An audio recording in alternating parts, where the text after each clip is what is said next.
The gym was open 24 hours, but only the truly dedicated or the truly strange came after midnight. Jason had just started working the night shift at Iron Pulse Fitness, a well-equipped but modest gym nestled in the back of a strip mall in a quiet part of town. It wasn't a glamorous gig, but it gave him free access to the facility and paid enough to cover his rent. Plus, it was usually quiet. Too quiet. The first few nights were uneventful. A couple of regulars would drop in. A nurse who worked late shifts, a lanky guy who kept to himself and ran on the treadmill for hours, and sometimes an older man who seemed more interested in using the sauna than working out. But most of the time, Jason would sit behind the front desk, headphones on, half watching the security cameras while scrolling through his phone or doing schoolwork. Then, things began to change. It started subtly. A medicine ball rolled off the rack by itself, even though no one had touched it. Lights would flicker randomly, but only in the free weights area near the back of the gym. Jason chalked it up to electrical issues, or maybe air pressure changes. He didn't believe in ghosts or any of that stuff, but then there was the smell. It hit him one night around 2:30 a.m., a thick, cloying scent like sweat and copper. He stepped out from behind the front desk and walked around, trying to find the source. It was strongest near the squat racks in the back corner. But nothing looked out of place. No spilled protein shake, no overflowing trash. The smell disappeared as quickly as it had come, and Jason returned to his seat, trying to forget about it. The next night, the scent returned, but this time it was accompanied by a sound, the distinct clank of a barbell being dropped onto the mat. Jason jumped up and looked at the monitors. One of the cameras, Cam 6, covering the squat racks, had gone dark. He stepped cautiously through the gym, the rubber flooring muting his footsteps. He rounded the corner to the squat area and stopped. The barbell was lying on the mat, fully loaded with plates on each side. That alone was strange. Nobody had used it all night, and gym policy required members to rack their weights. But what made Jason's stomach knot was that the bar was slightly bent, as if it had taken a brutal drop from shoulder height. He checked the digital log. No one had scanned in for over an hour. He should have been alone. Back at the front desk, he watched the monitors obsessively, occasionally glancing behind him. At 3:07 a.m., Cam 6 flickered back on. Static filled the screen for a moment, then an image came into focus. A man was standing in the squat rack, unmoving. His face was turned toward the camera, but his features were unclear, washed out, almost blurry. Jason felt the hairs rise on the back of his neck. He blinked. When he opened his eyes again, the figure was gone. Cam 6 cut to static once more. Jason didn't sleep well that day. When he mentioned it to his manager the next evening, the woman laughed it off. "Old wiring," she said. "That gym's been around since the early 90s. You're probably just tired." But he could tell by her eyes that she didn't believe her own words. Determined not to let it get to him, Jason started keeping the lights on full brightness and brought in his own Bluetooth speaker to play music during the shift. It helped for a while, but not entirely. A week later, the temperature dropped sharply inside the building around 2 a.m. Jason noticed it when his breath became visible in the air. The thermostat was still set to 71. He checked the vents. No cool air was blowing. It felt like walking into a meat locker. Then the mirrors fogged up. That didn't make sense. The air was cold, not humid. But the large wall mirror in front of the free weights misted over as if someone had breathed heavily on it. Jason stared as a smear appeared on the glass, like a handprint slowly dragging downward. There was no one near it. He grabbed his phone and took a photo. The handprint showed up in the image. But when he looked back up, the mirror was clear again. Jason sent the picture to his friend Danny, who used to work security. "Dude, you ever seen anything like this?" He texted. Danny replied almost instantly. "You alone right now?" "Yeah." "Leave. I'm serious. Just go home." Jason laughed to himself, but it wasn't a real laugh. He didn't leave, though. He was stubborn, and more importantly, he needed the job. But his unease turned to dread the night he saw her. It was a little after 3 a.m. He was scanning through the camera feeds out of habit when Cam 4, the hallway near the showers, showed someone entering the women's locker room. A woman in gray athletic leggings and a hoodie. She moved stiffly, as if injured. He hadn't heard the door beep. Everyone had to scan their fob to enter. He stood up and called out, "Ma'am?" The gym's empty. If you need help, I can. No answer. He walked cautiously toward the locker rooms. The door to the women's side was slightly ajar. He knocked once. Hello? Anyone in here? No sound. He pushed the door open. The room was dark. The automatic lights flicked on, revealing an empty room. Rows of lockers, spotless floor tiles, no sign of anyone. Jason turned to leave, but stopped cold. A locker door at the far end was swinging open slowly, creaking on its hinge. He stepped back and let the door close behind him as he returned to the desk, heart pounding. Cam 4 was frozen now, just a still image of the empty hallway. That morning, he printed out the access logs. No fobs had been scanned in for over 2 hours before and after the incident. No one else had entered. The next night, Danny showed up unannounced, holding a thermos of coffee and a flashlight. "You're not working alone tonight," he said. "Something's off about this place." Jason didn't argue. He was just glad for the company. The shift passed uneventfully until around 3:30 a.m. when the lights in the sauna area began to flicker violently. Jason and Danny grabbed the flashlight and went to check. As they entered the hallway, they heard it, the hiss of the sauna door opening. Then, footsteps, bare feet on tile. They rounded the corner just in time to see the door slowly shutting on its own. Inside, the red light of the sauna glowed dimly. Jason reached for the handle. "Wait," Danny said. "What?" "Look." He pointed to the glass window. A figure sat inside, a woman, hair wet, skin pale and almost blue. Her face was turned downward as if asleep. But the moment Jason blinked, she was gone. They opened the door. Empty. The wood slats were dry and cold. The sauna hadn't been turned on all night. Danny didn't come back after that. Jason, against his better judgment, kept the job. But the events escalated. Members began reporting strange occurrences. A man said he felt someone watching him in the mirror, only to turn and find no one there. Another woman swore she saw a figure duck into the locker room as she walked in, but she found it empty.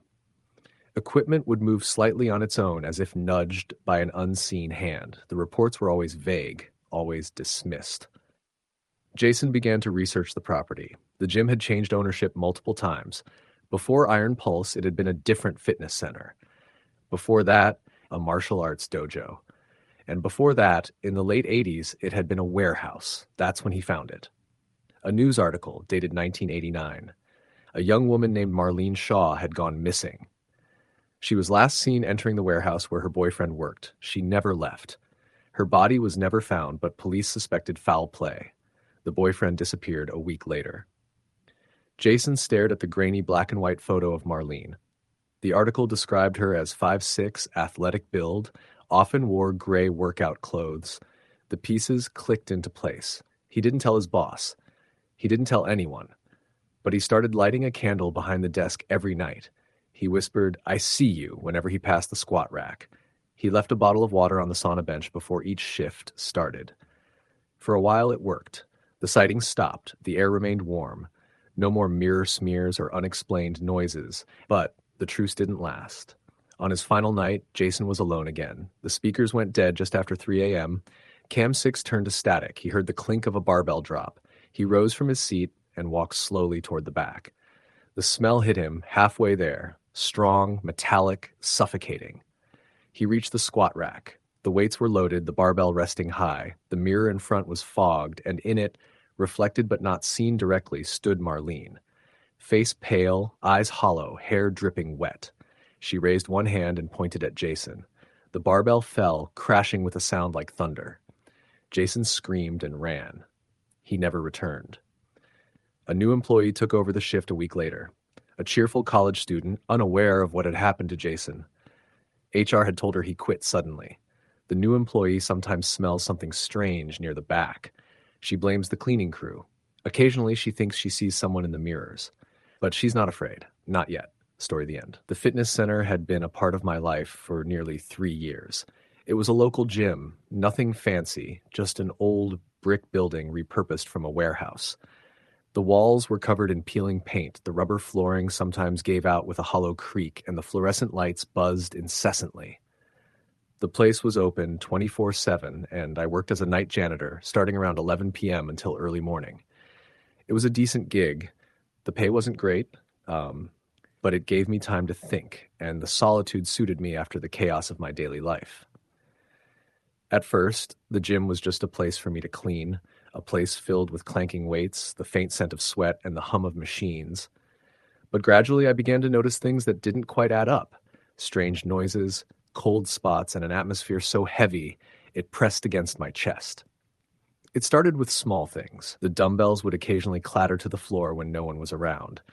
I thought maybe I was just tired and had forgotten I left a weight resting precariously on a rack. But it happened enough times to make me question it. Then there were the machines that powered on and off by themselves. Treadmills would start running at a slow pace, ellipticals would hum quietly, and sometimes the rowers would move their handles as if pulled by invisible hands. One night, as I finished wiping down the weight area, I noticed the old wall clock in the locker room stopped at 2:17 a.m. I replaced the batteries, but it stopped again, always at the same time. I asked around, no one else seemed to have noticed, or maybe they didn't want to say. The staff joked that the clock was haunted, but it wasn't the kind of joke that felt lighthearted. One of the trainers, Lisa, mentioned something in passing. They say the place is cursed. A guy died here years ago, drowned in the pool. She said it so casually I almost laughed, but the way she said it sent a chill down my spine. Curious, I started digging into the gym's history. I found out that before it was a fitness center, the building was a community pool back in the 70s. A lifeguard named Ryan had drowned during a night shift. His body found the next morning floating face down in the water. The official report said it was a tragic accident. He slipped, hit his head, and nobody was around to help. After that, the pool was closed and eventually filled in. The whole space converted into the gym I now worked at. At first, I didn't believe in ghosts or spirits. I figured people see what they want to see when they're alone and tired. But the gym was changing me. One night, around 1 a.m., I was doing my rounds near the pool area, which was now a covered, unused section behind a locked gate. I heard splashing, like someone was swimming. I stopped and listened. The sound was unmistakable. The ripple of water, the slap of a swimmer's stroke. The pool was supposed to be empty and drained. No one was allowed near it after hours. I peeked through the chain-link fence. The pool was covered, the water still and dark. But the sound persisted for a few moments before fading away. I brushed it off as my imagination. Then, the cold spots started. While mopping the hallways, I'd suddenly feel an icy chill brush past me, even though the HVAC was working fine and the rest of the building was warm. Sometimes my breath would fog in the air, a visible mist in the middle of July. The strangest encounter happened one night when I was alone in the sauna room. I was wiping down the benches when the door creaked shut behind me. I turned around and tried to open it, but it was stuck. The air inside turned oppressively hot, then suddenly cold. The lights flickered. I could feel someone standing behind me, watching. I called out, "Who's there?" but no answer. After what felt like minutes, the door popped open and the temperature normalized. I didn't sleep much that night. The gym's security guard, an older man named Frank, seemed unfazed by the stories. He was quiet, but shared that he'd been working nights for almost a decade and had his own tales of unexplained happenings. He told me about a time when the CCTV caught a shadowy figure walking past the locker rooms, disappearing through walls. The footage was weird, nothing that could be easily explained by glitches or reflections. One night, we decided to watch the cameras together, hoping to catch something live. Around 2 a.m., the monitor by the pool flickered and showed a vague silhouette swimming underwater. Then the image cut out and the screen went blank for a moment before coming back. We both sat silently, knowing what we saw was real, but neither of us wanted to say it aloud. That week, I found myself avoiding the pool area at night, sticking to the weight room and the cardio machines. But the gym's presence followed me everywhere. Doors slammed shut by themselves, machines beeped unexpectedly, and sometimes I could swear I heard faint laughter echoing in the hallways, too faint and distant to be from anyone alive. One night, exhausted from a long shift, I was cleaning the mirrors in the locker room. The reflection showed me working, but behind me there was another figure, a young man in a lifeguard uniform, soaked and staring at me with sad eyes. I blinked hard, and he was gone. I didn't know what to do. Was it Ryan, the lifeguard who died here?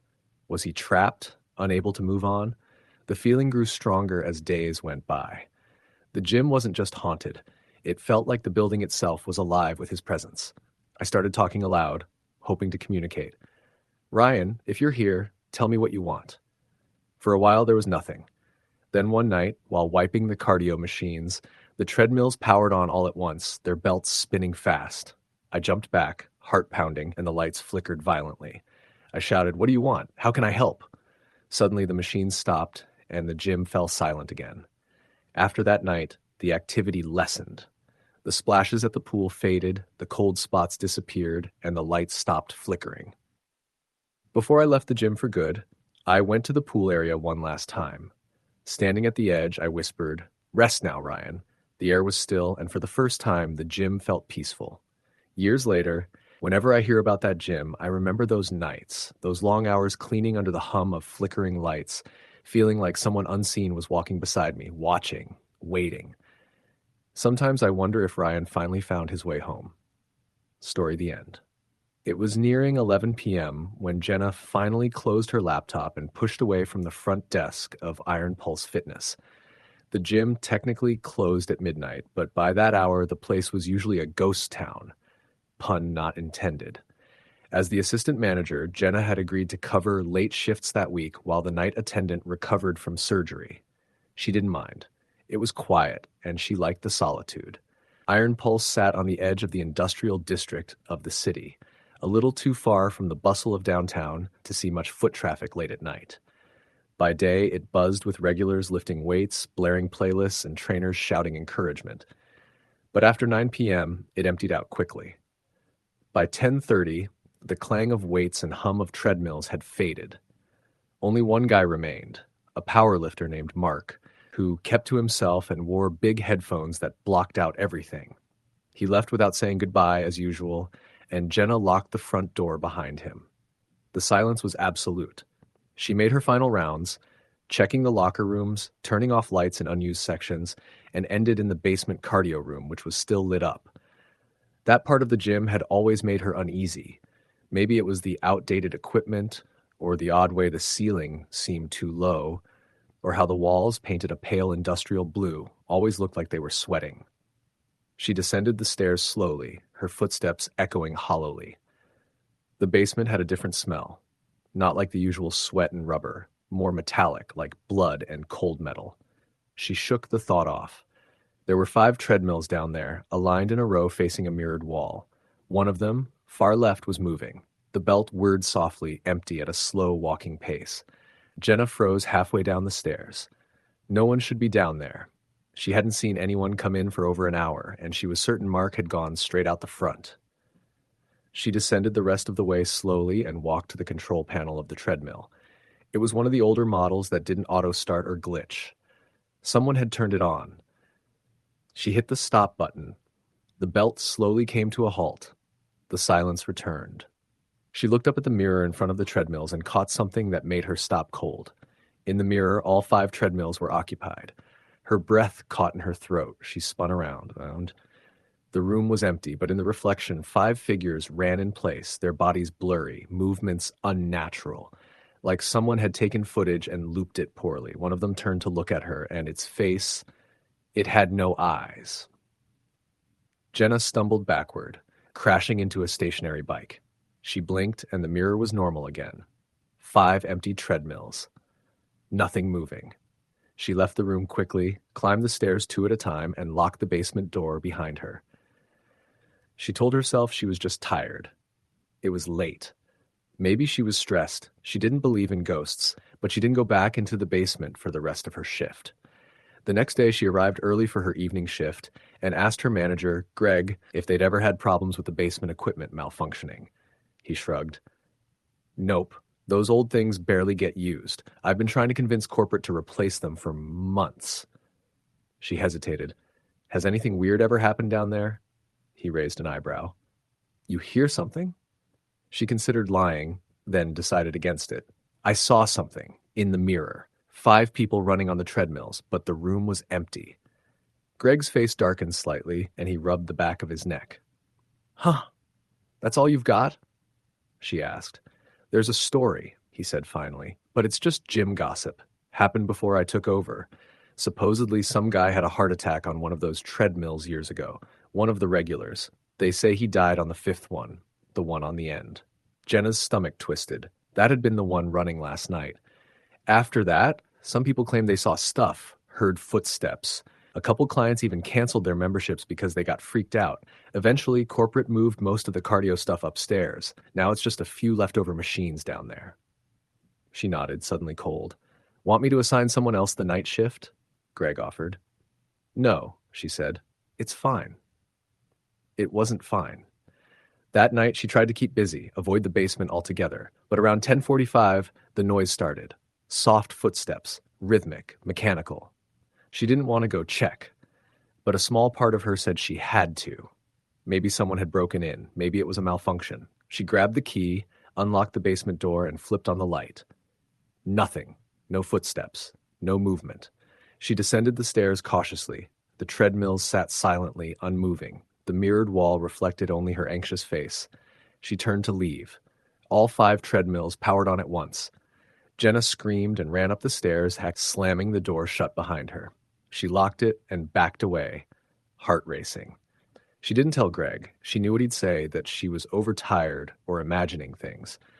But it kept happening, every night. Treadmills starting by themselves, shadows in the mirrors, cold drafts brushing her skin, whispers that seemed to come from the walls, and worse. She started dreaming about the basement, always the same dream. She was standing in front of the mirror, watching herself run on a treadmill that wasn't there. The room behind her would go dark. Then the reflections would multiply. 1 Jenna, then 5, then 10, all running, faster and faster until their faces blurred into something monstrous. One night, she woke up with her arms flailing like she was running in her sleep.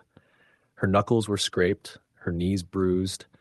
She started sleeping in short bursts during the day, afraid to fall into that dream again. She tried recording the basement with her phone. One night, she left it on a tripod facing the treadmills while she stayed upstairs. When she reviewed the footage the next day, the video was corrupted. Lines of static ran across the screen. The only sound was the low hum of the machines and something beneath it, like breathing.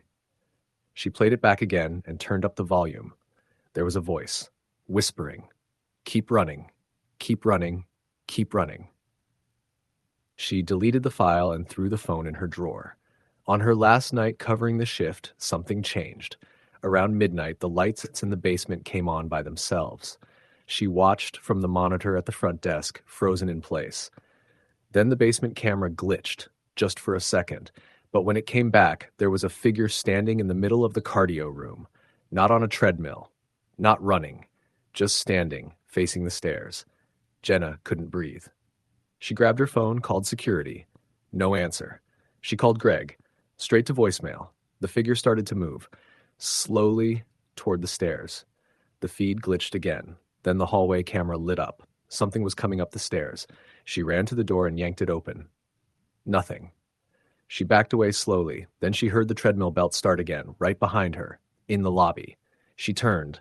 One of the upstairs treadmills, brand new, untouched all day, was running, the belt moving slowly.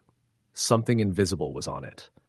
She watched the treadmill for nearly a full minute before she dared approach it. She reached for the stop button. The belt jerked violently and sped up, whining loudly. The digital screen flickered, calories, time, distance, before displaying one word: run. Jenna screamed and ran out of the gym without locking up. She sat in her car in the parking lot until sunrise. When Greg arrived that morning, she handed him her badge and said she wouldn't be coming back. "I believe you," he said softly. "You're not the first." She didn't ask what he meant. Weeks passed. She took a job at a different facility, one that closed at 9 p.m. and had no basement. She tried to forget.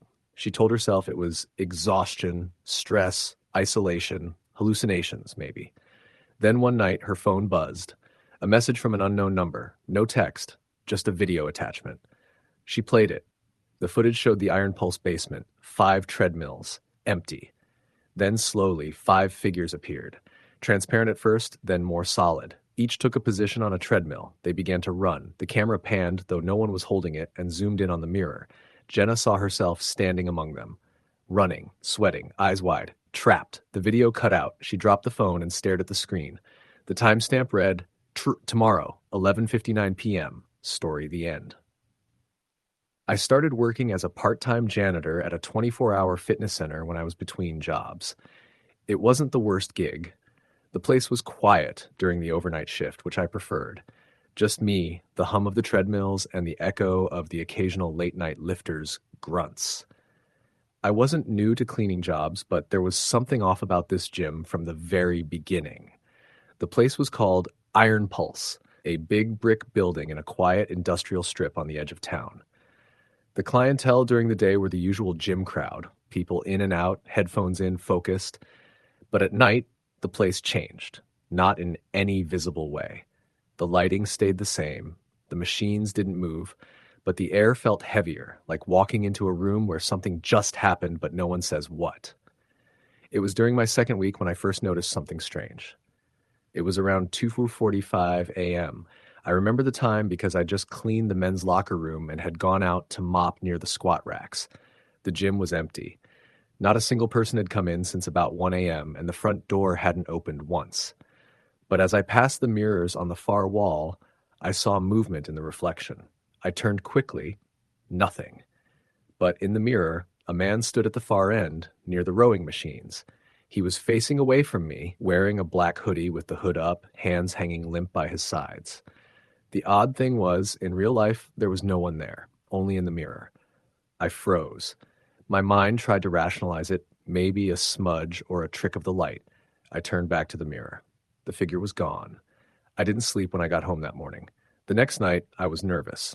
I almost called off, but I needed the paycheck. So I showed up, just like usual, badge in, and went straight to work. The manager, a guy named Rick who looked like he could bench a small car, had left me a note on the whiteboard near the office. Weights room floor under racks, deep clean. Smells like mildew. I spent about half an hour spraying under the racks, wiping down bars when I noticed the smell he was talking about. But it wasn't mildew. It was something sour, something like rot. It came in waves, and I couldn't figure out where it was coming from. I kept sniffing near the drains in case something had backed up, but they were clear. Around 3:30, I was finishing up near the yoga room. The gym was dead quiet again. That's when I heard the treadmill start. One of the machines kicked on. The belt began to move at a slow walk pace. At first, I thought maybe someone had come in and I just hadn't noticed. I walked over and saw the treadmill display blinking, speed 1.5 miles per hour, but there was no one on it. I checked the guest log. No new swipes on the system since midnight. I turned it off manually. I stood there a minute, half expecting it to start up again. It didn't. I went to the front desk to check the security cameras. We had a 4-camera feed on an old monitor. I rewound to when the treadmill started. It was clearer than I wanted it to be. The treadmill powered on, the speed ticked up, and the belt started moving, but no one had touched it. The machine had just started on its own. I mentioned it to Rick the next day. He laughed. Old system's buggy. Happens sometimes, he said. Cameras caught it, I told him. No one was near it. He shrugged. Weird stuff happens late at night, man. You keep the place clean. That's what matters. I didn't press him. A few nights later, I was cleaning the women's locker room. I had a process. Start with the showers, then sinks, then mop the tile floor. I was on my knees scrubbing the tile under the benches when I heard a locker open. A slow, metallic creak. I stood quickly and looked around. All the lockers were closed. Then I saw it. One locker, halfway open. I hadn't opened any of them. I stepped closer. Inside was an old gym bag, faded black with gray straps, torn in one corner. It didn't look like any of the bags people left overnight. Most members had bright, new-looking gear. This one looked decades old. When I touched it, I expected it to be dusty or crusted with age, but it was damp, like it had just come out of a pool. I backed away and went to get gloves. When I returned, the locker door was shut. I opened it again. The bag was gone. At that point, I started keeping my phone camera on. I told myself if it happened again, I'd record it, just to have something to prove I wasn't losing it. The final straw happened about 2 weeks later. I was again working the overnight. Nothing weird had happened all shift. I was halfway through cleaning the windows in the cardio area. The place had one large wall of glass looking out toward the empty parking lot and then another wall that faced inward toward the dumbbell racks. It was quiet, except for the occasional buzz from the fluorescent lights. Then every treadmill turned on. All 8. At the same time. The belts started spinning at full sprint speed, 10 miles per hour. The sound was deafening. I ran to the main panel and hit the emergency kill switch that shuts down all machines. The treadmills powered off. The lights flickered. I stood there, heart racing, when I felt it. The air dropped 10 degrees in a blink. I could see my breath, and from the mirrors across the room, I saw them. Reflections of people running on the treadmills, 8 figures, all dressed differently, hoodies, tank tops, some shirtless, some in old sweatpants. But all of them were sprinting. The belts weren't moving in real life. The figures weren't there in the flesh, just in the mirrors. I stared, frozen. One of the runners, a tall man in a torn white tank top, turned his head in my direction. In the mirror, his face was blank, no features, just smooth, pale skin. He stepped off the treadmill and began walking toward me, in the mirror only. But I swear I felt the floorboards vibrate like footsteps approaching. I turned and ran out the front door into the cold night. I didn't come back the next night. Rick called me, asked why I bailed. I told him what I saw. He paused a moment and then said, "Yeah, I figured it'd start getting to you." "What are you talking about?" "There's stuff about this place. Been here since before I bought it. People say the original building burned down back in the 80s. Was a boxing gym back then. 3 people died in the fire. 2 boxers and the trainer. They were in the basement doing late sparring. Got trapped when the fire started upstairs." "Why the hell is the place still running?" I asked. Rick sighed. "Because nobody died upstairs. No one can pin anything on the current owners. Insurance rebuilt the place, and here we are." "And the ghosts?" "I see things too," Rick said. "But this gym pays my mortgage. If I acknowledge them, they'll get worse, so I don't." I didn't know what to say. The guy wasn't surprised, just resigned. That night, I got a message from one of the other janitors, Karen. She worked the early morning shift. She'd heard I quit and wanted to know why. I told her, in detail. She didn't respond for hours. Around 4 a.m., she messaged back, "I've seen them too. They're trapped in the mirrors. They only show themselves when the gym's empty." She sent me a photo, grainy, from an old security feed. The image showed the dumbbell rack area, and standing behind the bench press in the mirror only was a man staring directly at the camera, his eyes white and skin peeling like burned paper. Karen quit 2 days later. Iron Pulse still operates. People still go, lift, run, stretch, and sweat. But the overnight shift was never filled after me and Karen. They moved to a cleaning crew that only worked in the morning when the gym was full of life and sound and people. No mirrors have been replaced. No machines have been removed. But sometimes, early in the morning, Rick says the treadmills are warm to the touch, even when no one's used them. The floors are damp with footprints that don't lead anywhere.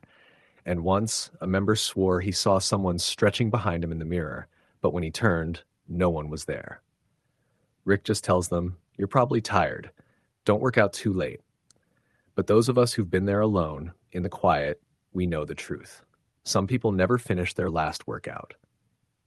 Story the end. It was nearing the end of March, and the last gusts of winter were still lingering over our small town in northern Michigan.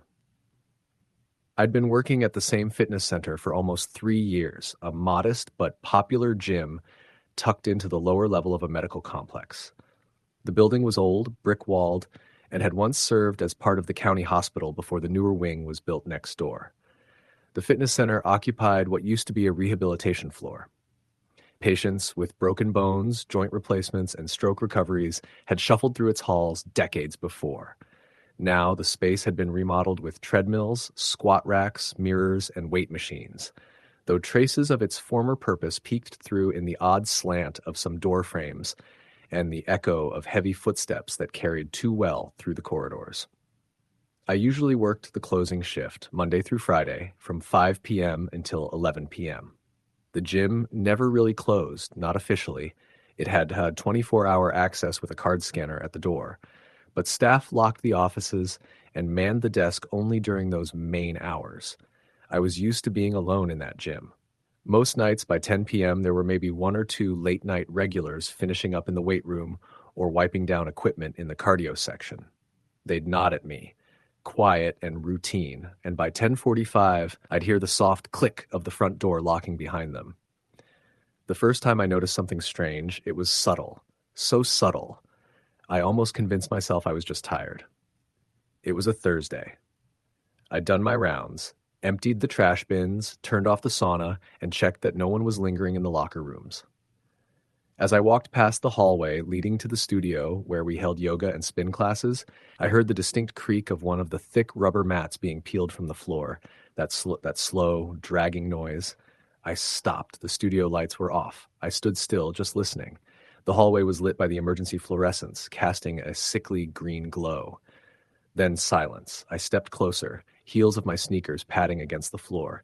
The studio door was slightly ajar. I pushed it open slowly. Nothing. No mats had been disturbed. All were still neatly rolled and stacked against the mirrored wall. The stereo system was powered off, and the air had that cold, unused stillness. I stayed another moment, waiting for something, anything, but the room remained quiet. I told myself it might have been the air system or even a rat under the flooring. We had pest issues now and then, but then it started happening more regularly. The following week, I was behind the front desk around 9:30 p.m., checking off checklist items when I saw someone on the security monitor walking toward the weight room. It was one of the grainy corner camera feeds, and the figure was blurry, tall, and thin. I assumed it was Ryan, a lanky guy who came in most nights around that time. I looked down to grab his file from the member log just to check his emergency contact info, which he'd recently updated, and when I glanced back up, the feed was empty. No one. I leaned forward, confused. The weight room camera showed no one entering. I switched views between the other angles. No one. I went around the corner to look myself. Empty. I even walked all the way into the free weights section. Not a soul. I told myself the monitor had glitched. Maybe it had been an old recording flickering. That sort of thing happened, right? But that night, after I shut the office and was heading toward the locker rooms to do a final sweep, I heard it again. Movement in the studio. This time, not a mat being dragged. It was the distinct, rhythmic thump of feet, soft but measured, like someone pacing in the dark. Again, the lights were off. Again, I opened the door. Nothing. It got worse the closer we got to spring. Members began making comments. A girl named Liz, who taught early morning boot camp classes, said she'd walked in one morning at 4:45 and swore she saw someone standing behind the treadmills. She thought it was a client, but when she flipped on the lights, there was no one there. Another member, a nurse who came in after her 12-hour shifts, asked me one night if we had mannequins in the building. I laughed, of course not, and she looked visibly unnerved. She said she saw a pale face behind the glass in the racquetball court, just floating there, not moving. When she opened the door, it was gone. My manager, Keith, didn't believe any of it. He blamed the stories on fatigue, imagination, or, he laughed, ghosts of patients who missed their physical therapy. But the building had a heavy feel at night, a pressure, and I was starting to dread being there alone. Then came the locker room incident. It was a Friday night, and I was making my final rounds. The men's locker room was empty. I flicked the lights on, stepped inside, and immediately noticed the floor was wet, very wet. It wasn't unusual for guys to leave puddles from the showers, but this water was all the way near the benches. It smelled faintly of antiseptic. Old. I was standing near the center of the room when I heard a stall door creak open behind me. I turned. Nothing. I walked past each shower stall. All dry. Then I noticed something that made my skin crawl. Footprints. Bare, wet footprints on the tile, leading from one of the showers and stopping right in front of the mirror near the sinks. They were large, wider and longer than any feet I'd seen, and the pattern was wrong. The toes weren't quite right. Misshapen. I stood frozen, watching the last droplets dry under the humming fluorescent lights. Then, as I turned to leave, I caught something in the mirror. Not a person, but a distortion, a shape that didn't belong. A brief outline, as if the mirror held a memory that hadn't caught up to the present. I left immediately, skipping the women's locker room that night. That weekend, I told Keith I needed fewer late shifts. He brushed it off, joked that maybe I was spending too much time in the dark. But then on a Wednesday in early April, something happened that I can't explain away. It was just past 10 p.m. The gym was dead quiet. I was counting the till behind the desk when I heard the treadmill start. At first, I thought maybe someone had slipped in, though I hadn't seen anyone come through the scanner. I got up, walked over, and saw the treadmill closest to the window whirring. Its belt was spinning slowly, 3.5 miles per hour, like a gentle walk. No one was on it. I approached cautiously and hit the stop button. It kept going. I unplugged it. The belt slowed to a halt. I stood there for a moment, trying to calm my nerves, when the second treadmill started, the same soft hum, the belt spinning at 3.5 miles per hour. Then another. One by one, the treadmills began turning on, as if an invisible group had started a midnight warm-up. I backed away, heart hammering in my chest, and ran back to the desk. I hit the emergency shutdown. All the machines went still. The gym was silent again. I stood in the quiet, cold air, trying to breathe. I reported the malfunction to maintenance. They found nothing wrong, said maybe a circuit shorted, but I knew better. I started noticing patterns.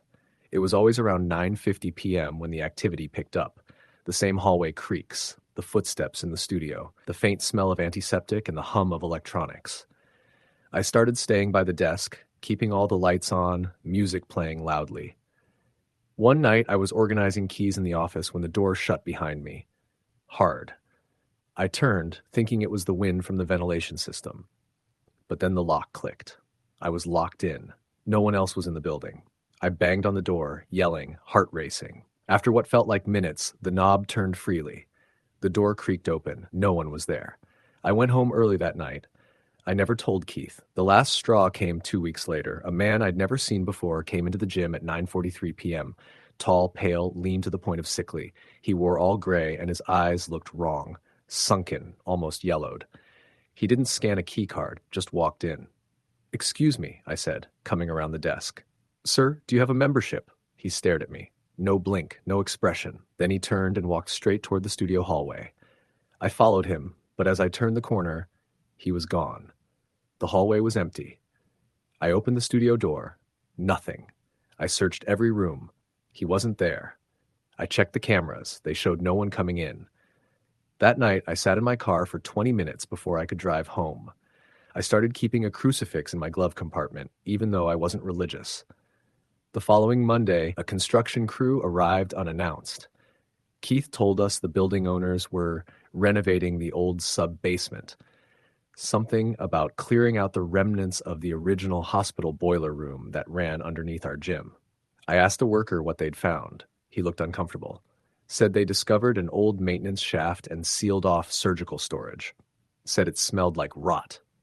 2 days later, the crew stopped showing up. Keith said something about asbestos regulations, but I noticed they'd bricked over the hallway door behind the laundry closet, the one none of us ever used, the one we assumed led to a crawl space. After that, the activity slowed. I didn't hear the pacing in the studio anymore. The treadmill stayed off, but I still felt it. That weight in the air, that pressure, like something watching, waiting. Last week, I went back for a workout after switching jobs. I hadn't been there in over a year. It looked the same, familiar. But as I walked past the studio hallway, I could have sworn I heard a mat dragging softly across the floor. I didn't check. I just left. Story the end. There was something off about the new fitness center, even before the incidents started. When Alex Tran transferred to Portland for work, he chose the FitForge gym mostly for convenience. It was a short walk from his apartment complex and open 24 hours. As someone who liked late-night workouts to decompress after work, it seemed perfect. The space was modern, with black rubber flooring, mirrored walls, racks of chrome weights, and treadmills lined up like soldiers against the far wall. It had that synthetic, lemon cleaner scent every gym seems to have, but deeper in the building, a faint, sour mildew smell lingered in the air. The building itself was old, despite its fresh paint job and LED lighting. It was a former factory, the front desk clerk had told him, converted just 2 years ago. The first couple of weeks, Alex didn't notice anything wrong, not really. A few odd flickers of the lights, a cold spot near the squat rack that he chalked up to faulty air conditioning, and the occasional thud from the floor above, though the gym was only 1 story. But he began to dread using the locker room showers. The stalls were clean but poorly lit, with strange pockets of darkness near the ceiling. Whenever Alex stepped into one of them, he got the uneasy feeling that someone was watching him from just outside the stall door. He'd whip his head around, water stinging his eyes, only to see nothing but steamy air and the plastic curtains swaying gently as if from a breeze. One night, the sensation was so intense that he skipped the shower altogether and went home soaked in sweat. He wasn't the only one who felt something strange. One evening, while Alex was on the rowing machine, a man from the front desk, Jeremy, came over and asked if he'd seen anyone run out the emergency exit in the back. Alex shook his head. Jeremy looked shaken. Guy said he saw someone standing behind the weight stack, back where the lights are dim. Tall guy. He was smiling. Said the guy just stood there staring, then disappeared when he looked again. Alex laughed nervously, but Jeremy didn't join him. He's the third person to say that this week, Jeremy said, almost under his breath. That's when Alex started paying attention to what others said. The late-night regulars, mostly younger guys with headphones and muscle-cut tank tops, would occasionally exchange looks or short phrases about weird things. Mirror glitch again. Locker 11 moved. Anyone else hear that crying? Alex's curiosity overpowered his unease. He asked around, subtly. One guy named Travis, who always wore a beanie and deadlifted like his life depended on it, pulled out an AirPod and said flatly, "Don't stare in the mirror too long." What? Why? You'll see. That night, alone around 1 a.m., Alex did exactly that. He'd finished his set and walked to the wall of mirrors, towel in hand. He stood there, staring at his reflection. First, it was normal. His brown skin damp with sweat, dark eyes tired but alert, short-cropped hair sticking up on one side. But after 20 or 30 seconds, something shifted. His reflection blinked out of sync. Not by a lot, maybe half a second, but enough. His heart skipped. He blinked again. The reflection didn't move. It stared, a blank, almost amused look on its face. He raised his left hand. The reflection didn't respond. Then, slowly, it did raise a hand, but the wrong one. The right hand. He stumbled backward, heart pounding. The lights overhead flickered once, twice, then went out for a full second. When they came back on, the mirror showed only him. Normal. Perfectly in sync. Alex didn't tell anyone what happened. He convinced himself it was exhaustion, or maybe a mild panic attack. The logical part of his brain needed that explanation. But over the next few nights, the atmosphere of the gym seemed to rot from within. The air felt heavy, like a humid basement. The rubber flooring made squelching noises where it hadn't before. There was a persistent smell, something like boiled eggs left in a hot car. Jeremy looked pale and tense whenever Alex saw him, often glancing toward the office hallway at the far end of the building. That hallway was the one area members weren't allowed into. It led to staff offices, storage, and a room with no label on the door. One night, Jeremy wasn't at the desk. It was nearly 2 a.m., and Alex had just finished a treadmill session. He went to grab a sports drink from the cooler, but the whole front desk was empty. The office hallway door was ajar. He shouldn't have looked inside. He knew that, even then. But curiosity mixed with a deep, throbbing anxiety compelled him forward. The hallway was darker than the gym, and the air grew colder as he moved. The ceiling lights buzzed faintly overhead. Most of the office doors were closed, but the unlabeled door at the end was open just a crack. A thin light pulsed from within, dim and gray, like an old CRT television screen on static. He reached out and pushed the door open. It was a storage room, or at least it had been. The walls were bare concrete, and the air stank of mildew and something worse, rotting meat. In the center of the room stood an old industrial elevator, one clearly left from the factory days. Its rusted gate was partly open. The elevator was dead. No buttons, no lights, but it hummed, faintly. A deep, resonating hum that rattled in Alex's bones. He backed out of the room and turned to leave. That's when he heard Jeremy's voice, low, panicked, from inside the elevator. "Help me. Please." Alex stopped. It didn't make sense. Jeremy would never be inside that thing. It wasn't even powered. He turned and looked again. The elevator gate was fully closed now. No light, just darkness within. "Help me. Help me." The voice was closer, but it didn't sound quite human anymore. Alex ran. He didn't look back. Not until he was outside, panting, the cold night air feeling like salvation. He didn't go back the next night, or the one after that. But the gym called to him in dreams. Over and over, he dreamed of the mirror, of the elevator door slowly opening, of a figure standing just behind him, smiling with empty eyes. By the time he worked up the courage to return, it had been 5 days. When he walked through the front doors, the gym was empty again. No staff, no music. The mirrors were covered with tarps. There was a police notice posted on the locker room door. An active investigation. No details. Alex approached one of the regulars standing near the water fountain, Travis, the guy with the beanie. "What happened?" Travis didn't look at him at first. Then he said, "Jeremy's gone.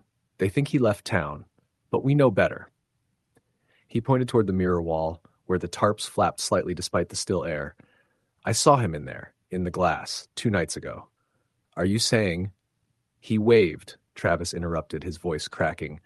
But it wasn't a wave like hello. It was like he was trying to claw his way out. That night, Alex dreamed again. The elevator, the hum, and a voice whispering over and over, "You saw me." He moved out of Portland a month later, canceled his membership, blocked the gym's number after receiving 3 missed calls and 1 voicemail that was just 30 seconds of static. But the reflection still shows up sometimes, in his bathroom mirror, at the office. Sometimes it's just a flicker, his reflection moving wrong. Sometimes it lingers, staring with that empty smile.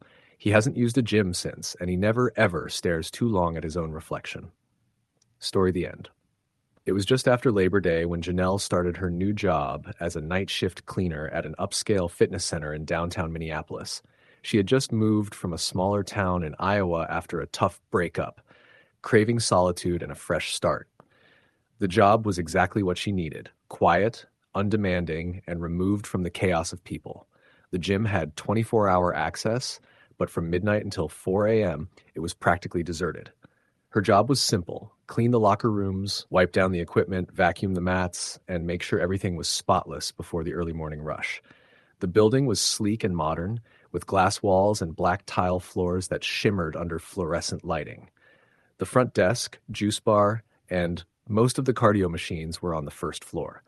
Upstairs was the weight room, cycling studio, and a small yoga space, dimly lit and carpeted with thick black mats.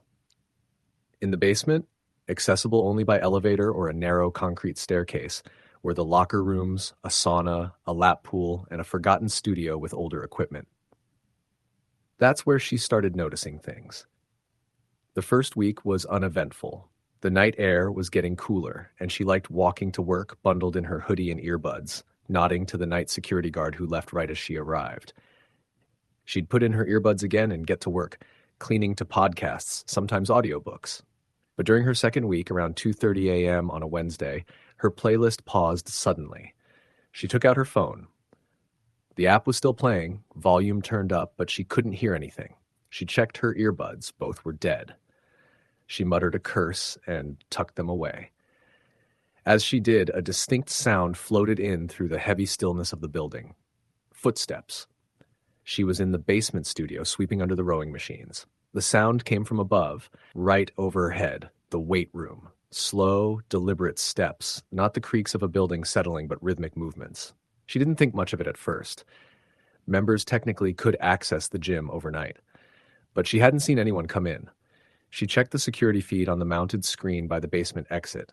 Nothing. No one had entered since 11:50 p.m. Still, she told herself maybe someone had stayed behind unnoticed. She went back to work, though the sense of being alone had shifted to something more charged, like being watched. She finished up quickly and left the basement with the vacuum humming behind her. That Friday, something else happened. She was back in the basement locker room scrubbing the showers when she heard what sounded like a weight bar dropping, metal clanging loudly against the floor from the upstairs gym. She jumped, heart racing. She dropped her scrub brush and darted upstairs. The weight room was empty. She walked carefully around the benches, between racks, checking corners. No one. She looked around for a barbell on the floor or a displaced plate.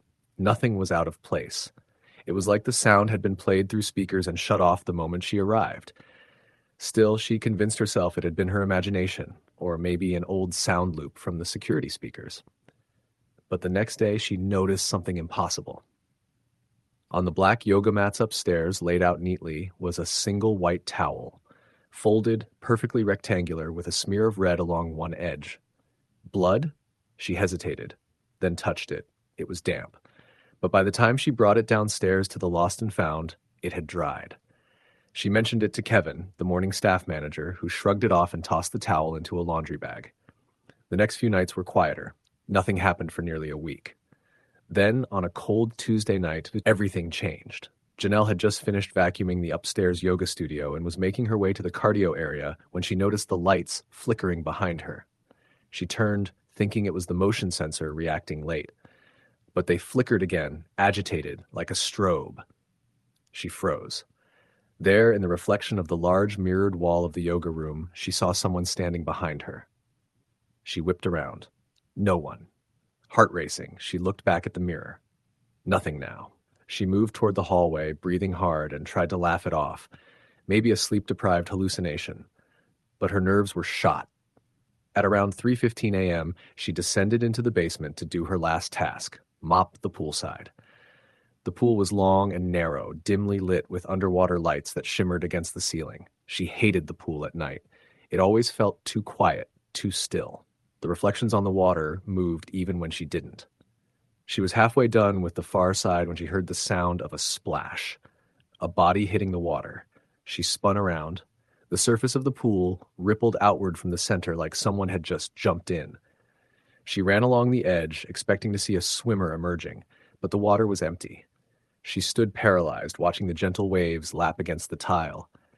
She backed away slowly, then turned and ran up the stairs, leaving the mop behind.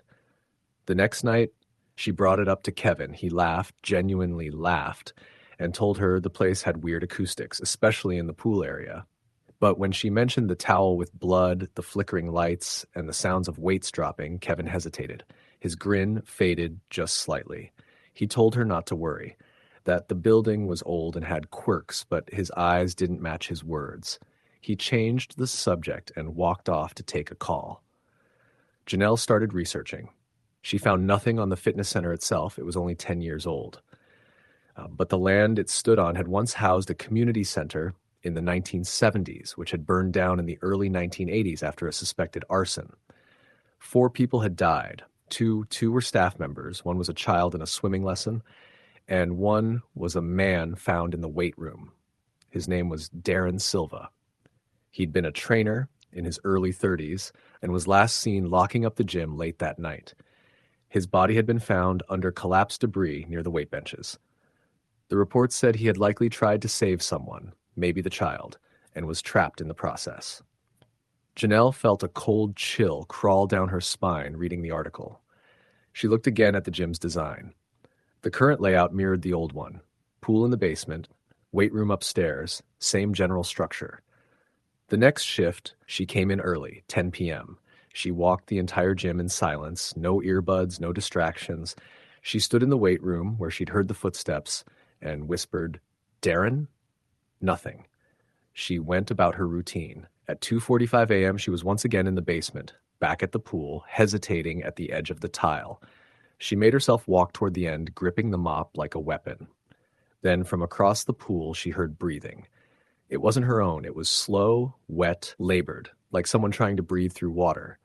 She stepped back, staring into the far end of the pool. A figure stood at the bottom, motionless, faint, visible only through the haze of the blue-lit water. It was a man, dressed in what looked like black gym clothes, arms at his sides, eyes open, staring straight up at her. She screamed and ran, tripping over the mop bucket, slamming into the wall as she scrambled out of the basement. She didn't stop until she reached the front desk. She hit the emergency number on the phone, but it went to voicemail. She waited until sunrise in the lobby, lights on, doors locked. Kevin found her there in the morning, pale and shaking. This time she didn't let him brush it off. "You need to tell me if someone died here," she demanded. He didn't speak for a long moment. Finally, he sighed. "Look, the place is clean. No reports, no injuries. But yeah, I've heard stories. Some of the early staff talked about weird things. Doors slamming, water running when it shouldn't. But we keep it quiet because no one wants bad press."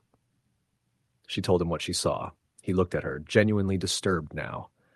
"No one else has ever seen anyone, but you're not the first to quit because of it." "Quit?" Kevin nodded. "You wouldn't be the first night cleaner to walk out mid-shift. 2 before you. One left his keys and just never came back." Janelle didn't go back that night, but something changed. Even at home, she began hearing echoes, Gym sounds. Faint metallic clinks, the rhythm of a treadmill belt, and always footsteps. She'd wake in the middle of the night, drenched in sweat, hearing the distinct sound of splashing water. But her apartment was silent. Finally, desperate, she went back to the gym one final time during daylight. She walked into the weight room and stood by the mirror. "Darren," she whispered. "I know you're here. I know something happened. I'm sorry." The mirror fogged slightly, as if someone had exhaled close to it, though the air was still. When she turned to leave, she saw the towel again, folded. This time it was on the bench beside the squat rack. She left her badge on the front desk and never returned. No one else mentioned it. But 2 months later, a new cleaner was hired, and on her second week, she left a note in the break room. "Who's the guy in the black shirt working out upstairs at 3 a.m.? Kind of creepy, doesn't talk, just watches." No one had an answer. Story the end. I started working the early morning shift at Rise Fit 24/7 back in the fall of 2019. It wasn't my dream job, but it paid better than the coffee shop gig I just left, and the hours worked with my community college schedule. Rise Fit was a small fitness center on the edge of town, the kind of place that offered just enough to attract both gym rats and people who just wanted to squeeze in a 30-minute cardio session. It had everything: treadmills, ellipticals, free weights, a couple of squat racks, and one of those dark rooms with mood lighting for spin and yoga classes. I usually got in around 4:30 a.m. to open up, and for the first hour, I was almost always alone. Members trickled in around 5 or 5:30, depending on the day. Most of them were regulars. I came to know their routines like clockwork. There was Paul, who ran 5 miles on the treadmill and never made eye contact. Meredith, who did a little of everything and always brought a lavender towel. Then there was Andre, who was ex-military and worked out like he was training for war. He usually arrived at 5:15 on the dot. The weird stuff started around mid-October. One morning, I opened as usual, did my rounds, checked the locker rooms, made sure the machines were clean and ready. Everything seemed fine. But when I got to the free weights section, I saw that a barbell had been left on the squat rack with 2 heavy plates on each side. I remembered locking everything up the night before. We were strict about that, especially since we didn't have an overnight attendant. I would have noticed if someone had stayed late. At first, I figured someone forgot to put it back the day before, and I just didn't see it during closing. I re-racked the weights and moved on. But the next morning, it happened again. Same barbell, same plates, same position. Only this time, the bench beneath the bar was moved a few inches to the left, like someone had dragged it. I checked the security footage, but for some reason, the feed from 1 a.m. to 4 a.m. was corrupted. Static. No usable video. I brought it up to my manager, Kara, but she just shrugged. It's probably someone with a key card sneaking in late. Sometimes members try to bend the rules. I'll send an email reminder. That explanation made sense, kind of. But we tracked keycard usage, and when I pulled the logs, the last entry before I arrived had been at 10:56 p.m. the night before. No one came or went between then and 4:30 a.m. The problem escalated quickly.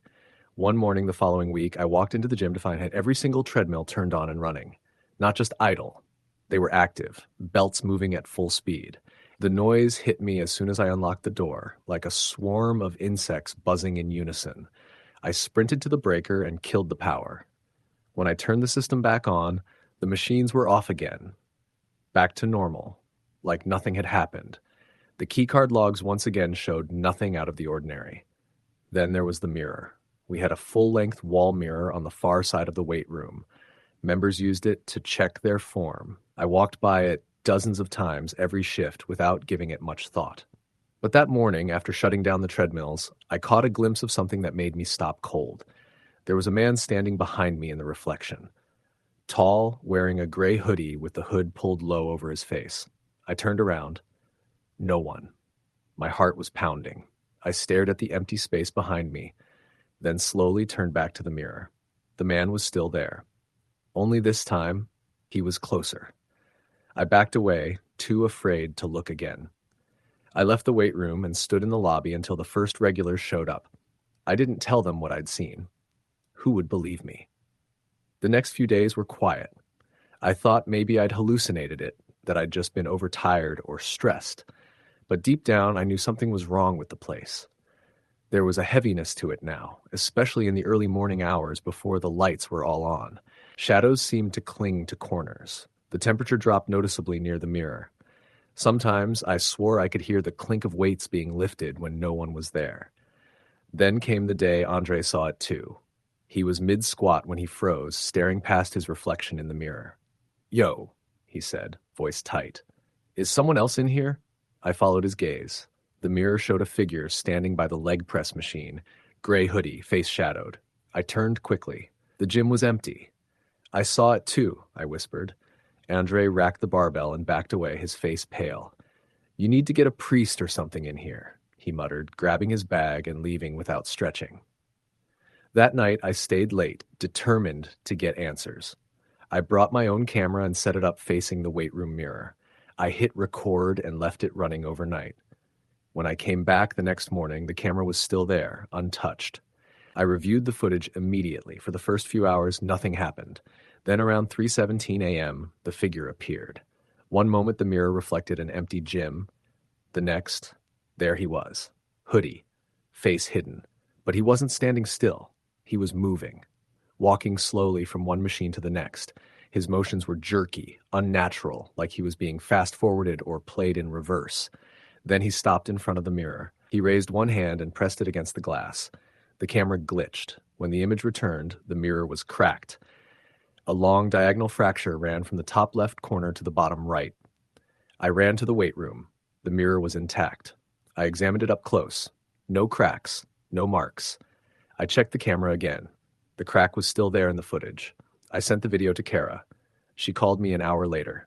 "Delete it," she said, her voice low and serious. "Just delete it." "What? Did you see what?" I said, "Delete it. It's nothing. Probably a camera malfunction." I didn't delete it. I backed it up, just in case. But I never watched it again. The mirror started acting worse. Members began complaining. "I keep seeing someone walk behind me, but no one's there," Meredith told me one morning, nervously twisting her lavender towel. "I swear I saw myself blink in the mirror before I actually blinked," said another member. Eventually, Kara had the mirror covered with a large curtain, claiming it was for renovation purposes. But that didn't stop the figure. He started showing up outside the mirror, just briefly, in the corners of my vision, in the reflection of the front windows, sometimes in the security monitors, just standing still at the back of the gym, unmoving. The worst came the night of the first incident. A new member, Jordan, came in just before midnight. He was trying to make fitness a part of his routine, and I remember admiring his dedication. He smiled as he swiped in, nodded at me, and headed to the back for some free weights. At 12:17 a.m., I heard a loud crash. I ran back and found him lying flat on his back, eyes wide, mouth open. The barbell was across his chest, but not crushing it. He wasn't breathing. I pulled it off him and screamed for help, but he was already gone. Paramedics said it was cardiac arrest. That night, the cameras had gone black again between 11:59 and 12:30. After that, things changed. We started losing members. Staff began quitting. Kara left abruptly with no explanation. I took over managerial duties for a while, but the place was bleeding money, and the figure never left. He got bolder. One morning, I opened the gym and found every piece of equipment perfectly arranged in a circle at the center of the weight room. Plates stacked neatly, machines unplugged and moved without a single scrape on the floor, like someone or something had rearranged everything overnight with precision and care.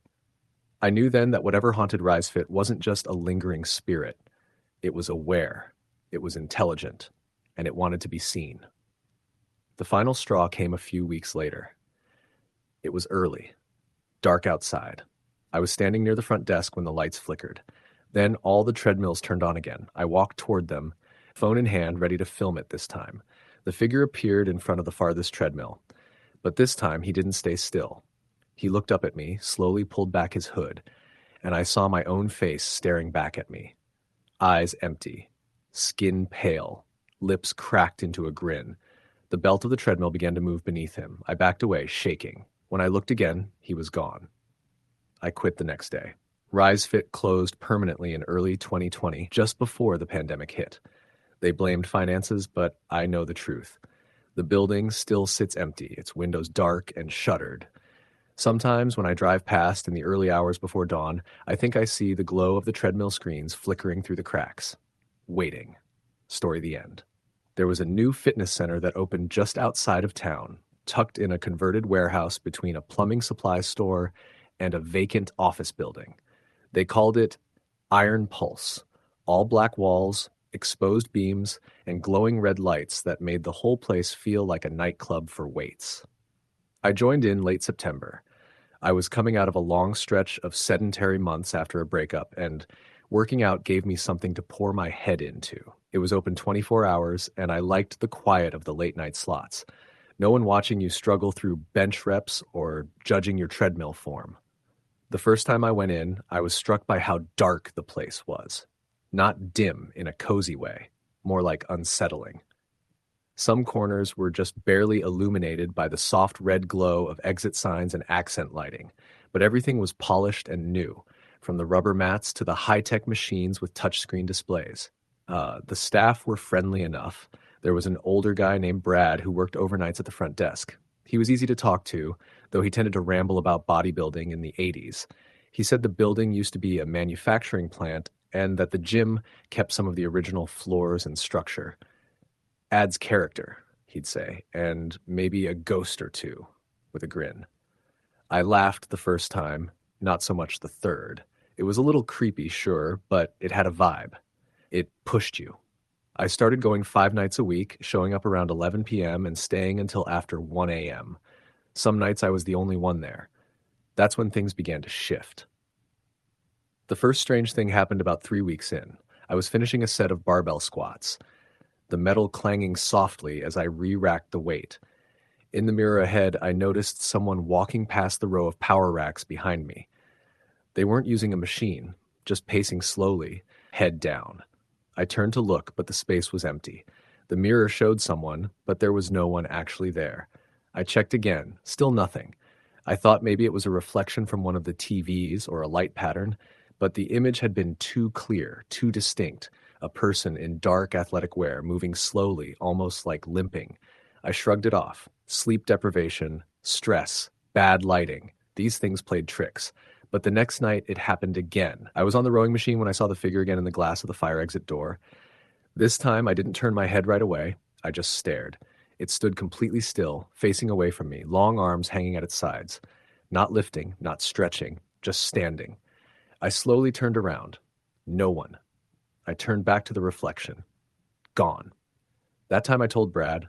He laughed again and said, "Yeah, some people say this place is haunted." One guy swore he saw someone hanging from the ceiling in the yoga room mirror. He canceled the same night. Then he looked at me seriously for a moment. "But you're not one of those ghost hunting types, are you? Just keep your head down and train. This building's old, makes noises." The yoga room he mentioned was usually kept locked at night. A wide, quiet space with wall-to-wall mirrors and dim corner lights. A few nights after that conversation, the door was propped open. I walked past it and slowed down. Something about the air in that room felt colder, denser, like it was filled with static. I peeked inside. The room was empty, mirrors reflecting the faint red lighting. But as I stood there, I thought I heard something. Soft breathing. Not mine. Lower, raspier. A drawn-out exhale, then silence. I closed the door and didn't look back. It started to escalate after that. I'd come in and find equipment moved slightly. A foam roller in the middle of the floor. Weights re-racked on the wrong side. Once, I found an old, worn jump rope draped across a weight bench. It looked ancient, the rubber cracked and peeling, wooden handles darkened with age. I showed it to Brad. "That's not from here," he muttered, frowning. "We don't use those kinds anymore." I left it at the front desk, but the next night, it was back. Same spot. Then came the dreams. I'd wake up in a cold sweat, my body aching like I'd worked out all night. In the dreams, I was in the gym, except the machines were broken, twisted into strange shapes. The mirrors were covered in grime, but I could still see myself. Only, it wasn't me. It was something else in my body, staring with a slack mouth and dead eyes. It would start doing pull-ups until the skin on its hands tore, or running on the treadmill while its legs bent in impossible angles. One night I dreamt I was trapped under a barbell, something pressing it down as I screamed, but no one was around to help. I stopped sleeping much after that. One night in early November, I was doing deadlifts. The gym was empty, music humming softly through the overhead speakers. I noticed a weight sled at the far end of the turf strip start to move, just a little, like someone had given it a small push. I watched it slide 6 inches across the turf. No draft, no slant. It moved like someone invisible was testing the weight. I backed away slowly. I should have left, but some part of me was stuck, half terrified, half obsessed. I needed to see it clearly, to confirm I wasn't losing my mind. That was the night I brought a GoPro. I clipped it to a support beam facing the dumbbell rack and hit record. I did my workout like usual, trying to act normal. Halfway through, I felt it again. That cold pressure, like someone was standing just behind my shoulder, watching. Not just observing, judging. My movements felt clumsy. My grip faltered. I left after just 40 minutes. At home, I uploaded the footage and scrubbed through it. The first 15 minutes were normal. Then I saw it. At 1:03 a.m., a shadow passed between two machines. There was no source for it. The lights never flickered, no sound, just a dark humanoid shape moving across the floor. It stopped at the mirror and seemed to lean toward it, distorting slightly as it did. The mirrors rippled. I rewound it over and over, thinking it was a trick of light, but it was too distinct. At 1:06 a.m., my own reflection twitched, while I didn't. I was bent over to re-rack a weight, and my real body was perfectly still. But in the mirror, my head turned and looked directly at the camera. That night, I unplugged the camera and packed it in a box. I didn't sleep. I stayed away for 2 weeks, but that damn place clawed at the back of my mind, like it had left something open in me. I started seeing things in other mirrors, store windows, bathroom glass, shapes moving behind me, a reflection that didn't quite keep up. I went back one last time in late November. I told myself I just needed to see it again, that I'd confront it somehow. Maybe even help myself. Brad wasn't at the front desk. No one was. The door was unlocked. The lights were off except for the red emergency strips. No music, just silence. I stepped inside, phone flashlight sweeping the room. Everything looked normal but wrong, like a stage set after a play. I walked past the machines, past the sled toward the yoga room. The door was open. Inside, the mirrors were all fogged. The lights flickered. I stepped inside. The temperature dropped immediately. My breath was visible, and then I saw them. Dozens of figures in the mirror, standing still. Not just reflections, people who weren't there. All of them dressed in gym clothes, bodies twisted, distorted. One was lifting its own arm, skin sloughing off. Another was bent backward over a barbell. One of them looked like me, pale, thin, bags under its eyes. It smiled. I didn't. I turned to leave, but the door was gone. There was only a mirror now, and in it the figures moved. I woke up in the parking lot, lying across the driver's seat of my car. The gym was dark. The sign was flickering. I checked my phone. 3 missed calls from my sister. 2 hours had passed. I drove home and never went back. Iron Pulse closed down a month later. No announcement, just gone. Equipment still inside, lights off. People said it was money problems, but I heard whispers of more. A trainer went missing. One guy had a heart attack mid-set. Another claimed he saw his dead brother in the reflection and had to be institutionalized. I don't work out at night anymore. I cover mirrors when I sleep, but sometimes when I pass a dark window or the back of a spoon, I see them. The gym never left me. Story the end. It was the kind of job you took when everything else fell apart. That's how Trevor ended up working overnight maintenance at Brickline Fitness, a small but busy 24-hour gym tucked into the edge of an industrial neighborhood in upstate New York. He had just come out of a rough patch, divorce, lost his job, moved into a tiny basement apartment with barely any windows. The hours were perfect because he couldn't sleep anyway, and the manager barely paid attention as long as the weights were racked and the bathrooms didn't smell. Trevor's shift started at 11 p.m. and ran until 7 a.m., and for the first couple weeks it was uneventful. He'd mop, wipe down machines, scrub the showers, and clean up the occasional protein shake spill. There were usually 2 or 3 late-night gym rats who'd come in around midnight and leave before 2. After that, the place would go quiet. But something started bothering him around the 3rd week. He'd be in the back, maybe in the utility room folding towels or cleaning under the benches, and he'd hear the sound of weights clanking. Not like someone using them, more like someone dropping them from chest height.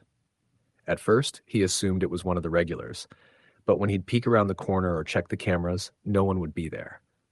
One night, he stood perfectly still in the supply closet and listened.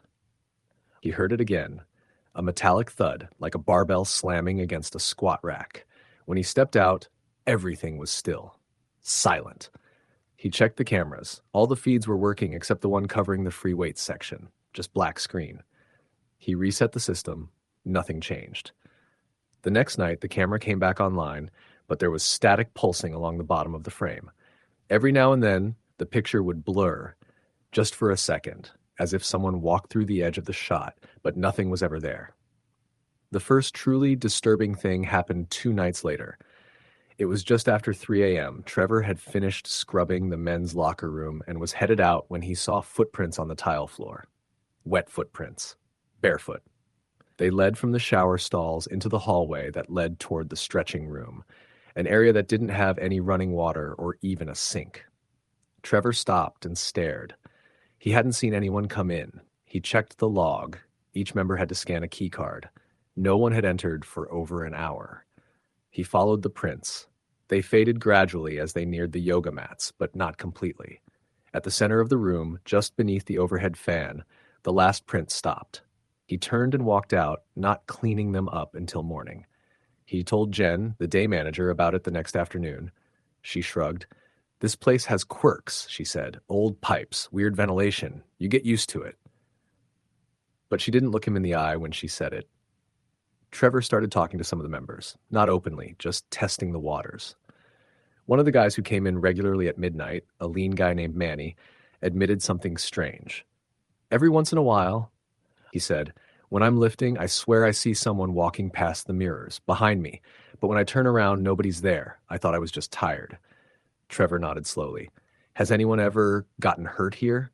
Manny gave him a weird look. "What do you mean?" "Like an accident. Something serious. Maybe years ago." Manny thought for a second, then shook his head. "Not that I know of. But this place used to be something else, right? Not always a gym?" That led Trevor down a rabbit hole. That morning, instead of going home, he sat in a booth at the 24-hour diner across the street and started digging through old newspaper archives on his phone. It took hours, but he eventually found something. In 2001, long before Brickline Fitness opened, the building had been a physical therapy and rehabilitation clinic. It catered mostly to workers injured on job sites. The article he found was brief but chilling. A therapist, Laura Nash, was found dead in one of the private training rooms after hours. Blunt force trauma to the back of the head, no signs of forced entry, no fingerprints.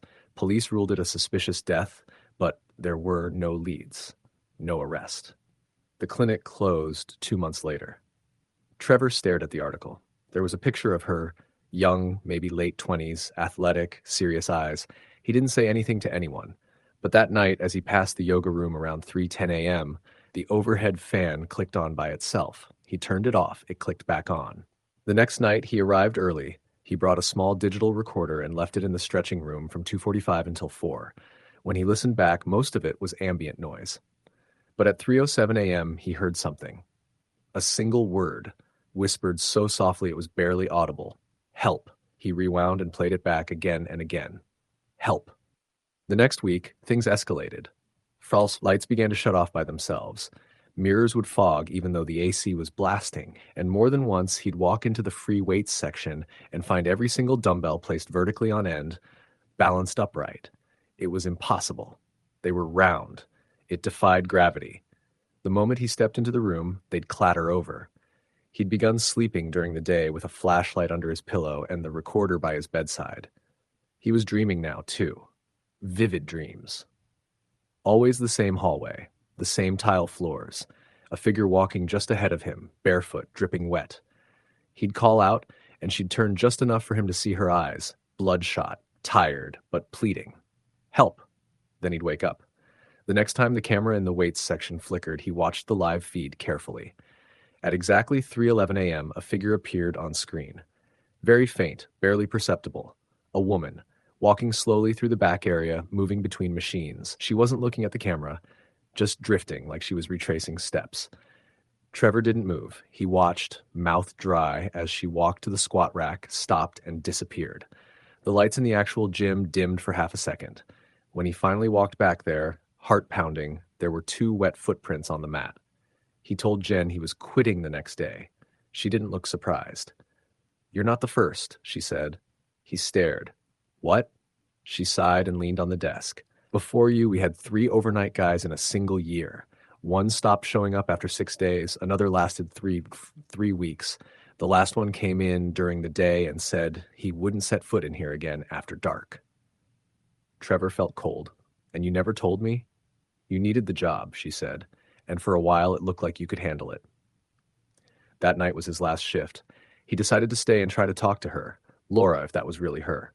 He cleaned the gym like usual. Then at 3 a.m., he walked to the yoga room, turned off the lights, and sat on the floor, recorder in hand. "Laura," he said softly, "if that's your name, I think you're still here. I think you're stuck." Nothing. Just the hum of electricity. "I don't know what you need, but I want to help. I believe you." The silence stretched. Then, somewhere nearby, the clink of metal. Not violent, just soft, almost like someone adjusting weights. Trevor held his breath. In the hallway, a shadow moved past. He stayed seated. A cold draft swept into the room.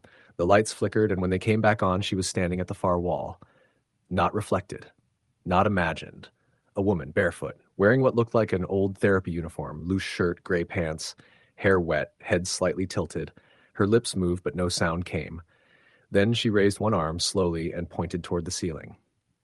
Trevor looked up. There was a loose panel near the HVAC vent, something he'd never noticed. When he looked back down, she was gone. The next morning, before leaving for good, he climbed onto a ladder and removed the panel. Inside was a dusty, crumpled piece of paper, yellowed with age. It was a name tag. Laura Nash, physical therapist. There was also a plastic access card, cracked but still readable. He took both items and left them on the desk with a note. "She was here. Don't ignore her." Trevor moved out of town the following week. A month later, the gym installed new flooring in the back and replaced all the cameras. But late at night, around 3 a.m., the temperature still drops for no reason. Sometimes, when the place is nearly empty, members hear footsteps in the hallway. And sometimes in the yoga room, the fan clicks on by itself. Story the end. I took the night janitor job at the local fitness center mostly because it was a steady paycheck and the shifts were overnight, quiet hours where I could keep to myself and not deal with people much. The gym was called Titan Fitness, a fairly new building with plenty of modern equipment, all brightly lit, glass walls, and that clean plastic smell gyms always have. It looked like any other gym, except for one thing. The place had a history that nobody talked about. The manager, a guy named Mike, was straightforward but didn't volunteer much about the place beyond what was necessary. The gym had opened about 5 years ago, but it had taken over a building that used to be something else, an old community center that had closed down decades earlier. Mike shrugged when I asked about it and told me to just focus on the cleaning. My job was simple: clean the gym after it closed at midnight, sanitize equipment, mop floors, clean the locker rooms, and basically make sure the place was ready for the next day. The gym was open 24 hours, but between 12 a.m. and 5 a.m., it was mostly empty except for a handful of late-night regulars and the occasional insomniac looking to blow off steam. The first week was pretty uneventful. I'd listen to music, wipe down machines, vacuum the mats, empty trash cans. It was routine. But about 10 days in, I started noticing strange things. One night, around 2 a.m., I was mopping near the free weights area when I heard the unmistakable clank of metal. I froze. The gym was supposed to be empty, and the front desk was locked down. I paused the music on my headphones and listened. Another clang. It sounded like a dumbbell had dropped. I scanned the room. Nothing. No one around. The weight racks were still full. No way someone had left weights lying around and gone. Shrugging it off as my imagination, I kept working. But then, as I moved toward the treadmill section, I noticed one machine was running. The screen lit up, the belt moving at a slow jog speed. No one was on it. I checked the nearby cameras on my phone's feed. No movement, no one in sight. I powered off the treadmill and it stopped. That night, I couldn't shake the feeling I was being watched. On another night, while cleaning the locker room showers, the fluorescent lights flickered on and off repeatedly. I grabbed a flashlight from the cleaning closet and kept working. The water faucets would turn on by themselves briefly, then stop. When I told Mike, he laughed and said the building was old and electrical glitches happened all the time. But the next incident convinced me there was something else. Around 3 a.m., I was in the yoga room, wiping down the mats and mirrors. The gym was silent, except for the hum of the air conditioner. Then I heard faint breathing behind me. I spun around. No one there. I felt a chill crawl up my spine. The lights dimmed suddenly, plunging the room into semi-darkness. The mirrors, usually reflecting the fluorescent brightness, looked dull and clouded. I stared into one, and for a split second I thought I saw a shadow move behind me. I turned again. Nothing. I grabbed my phone and checked the time. 3:07 a.m. I decided to finish quickly. A few days later, a member who came in early one morning found the emergency exit door unlocked. Mike swore he locked it, but the door was ajar, creaking softly in the morning breeze. The member said he thought he heard whispers coming from the hallways, but shrugged it off. I started searching online for any history on the building. Turns out, before Titan Fitness, it was the site of a tragic event back in the 1970s. A fire broke out during a community basketball game. 2 people died trying to escape. The fire was intense and quickly engulfed the building, trapping several others, but only those 2 passed. The community center was demolished years later, but the gym was built on the exact same foundation. People say the land is cursed. That night, I was sweeping near the locker room when I heard soft footsteps behind me. I turned to see if anyone was there, but the hallway was empty. The air felt colder. The lights flickered again. I heard a faint whisper. "Help me." I froze.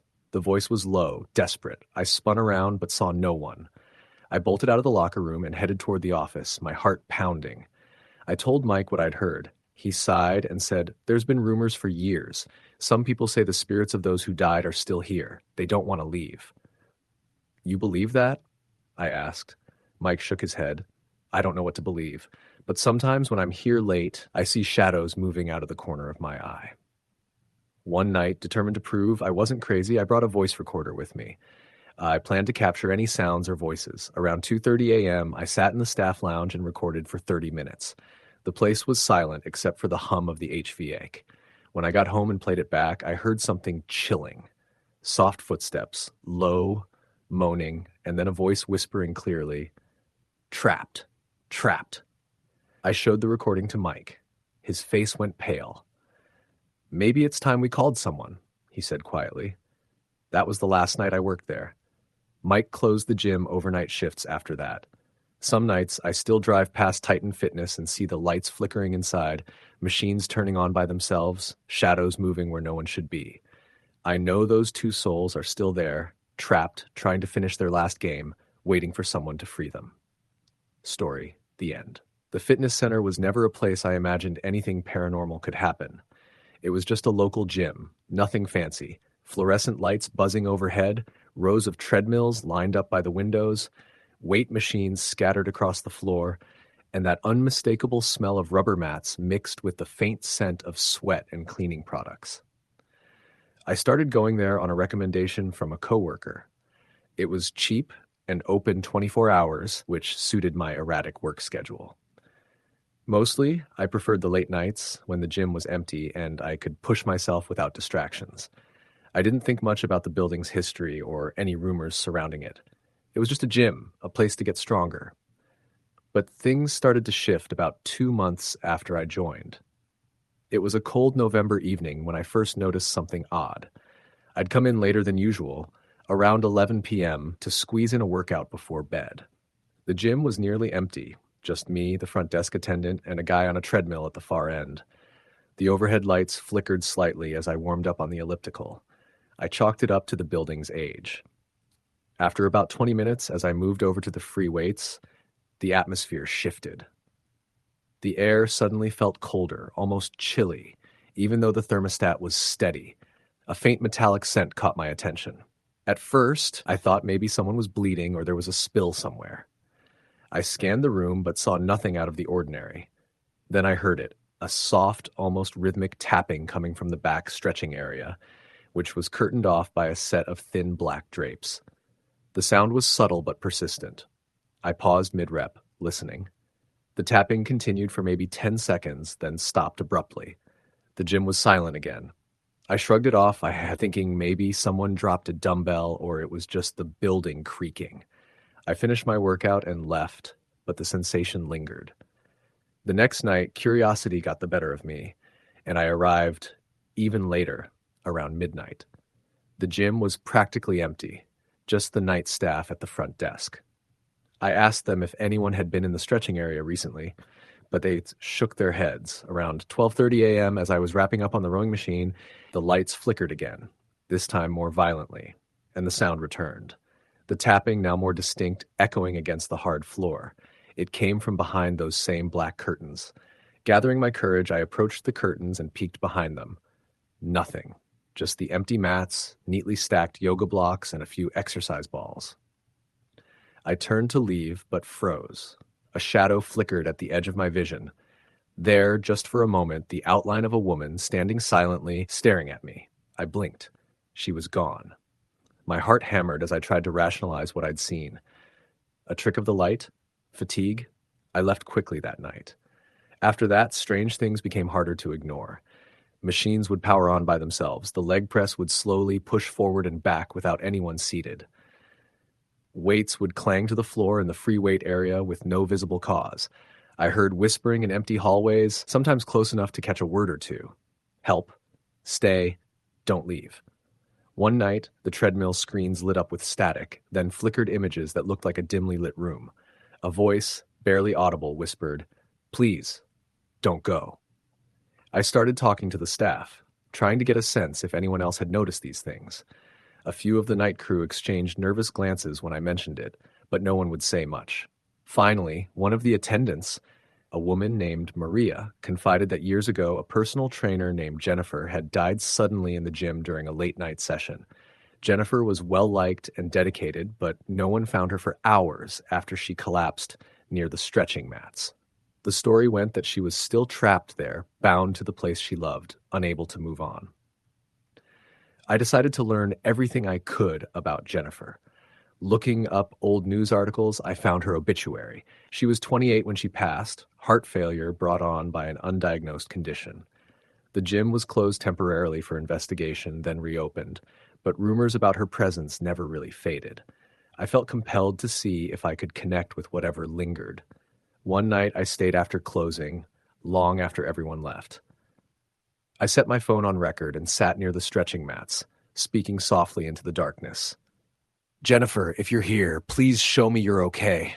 Do you want help?" The room grew cold, the silence pressing against me.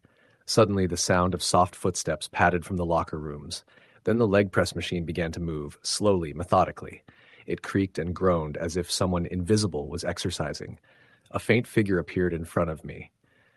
She was thin, dressed in gym clothes, her eyes hollow but pleading. "Help me," she whispered. I swallowed hard and replied, "I want to help. Tell me what you need." The temperature dropped further. The lights dimmed. Then, almost imperceptibly, I felt a wave of sadness wash over me.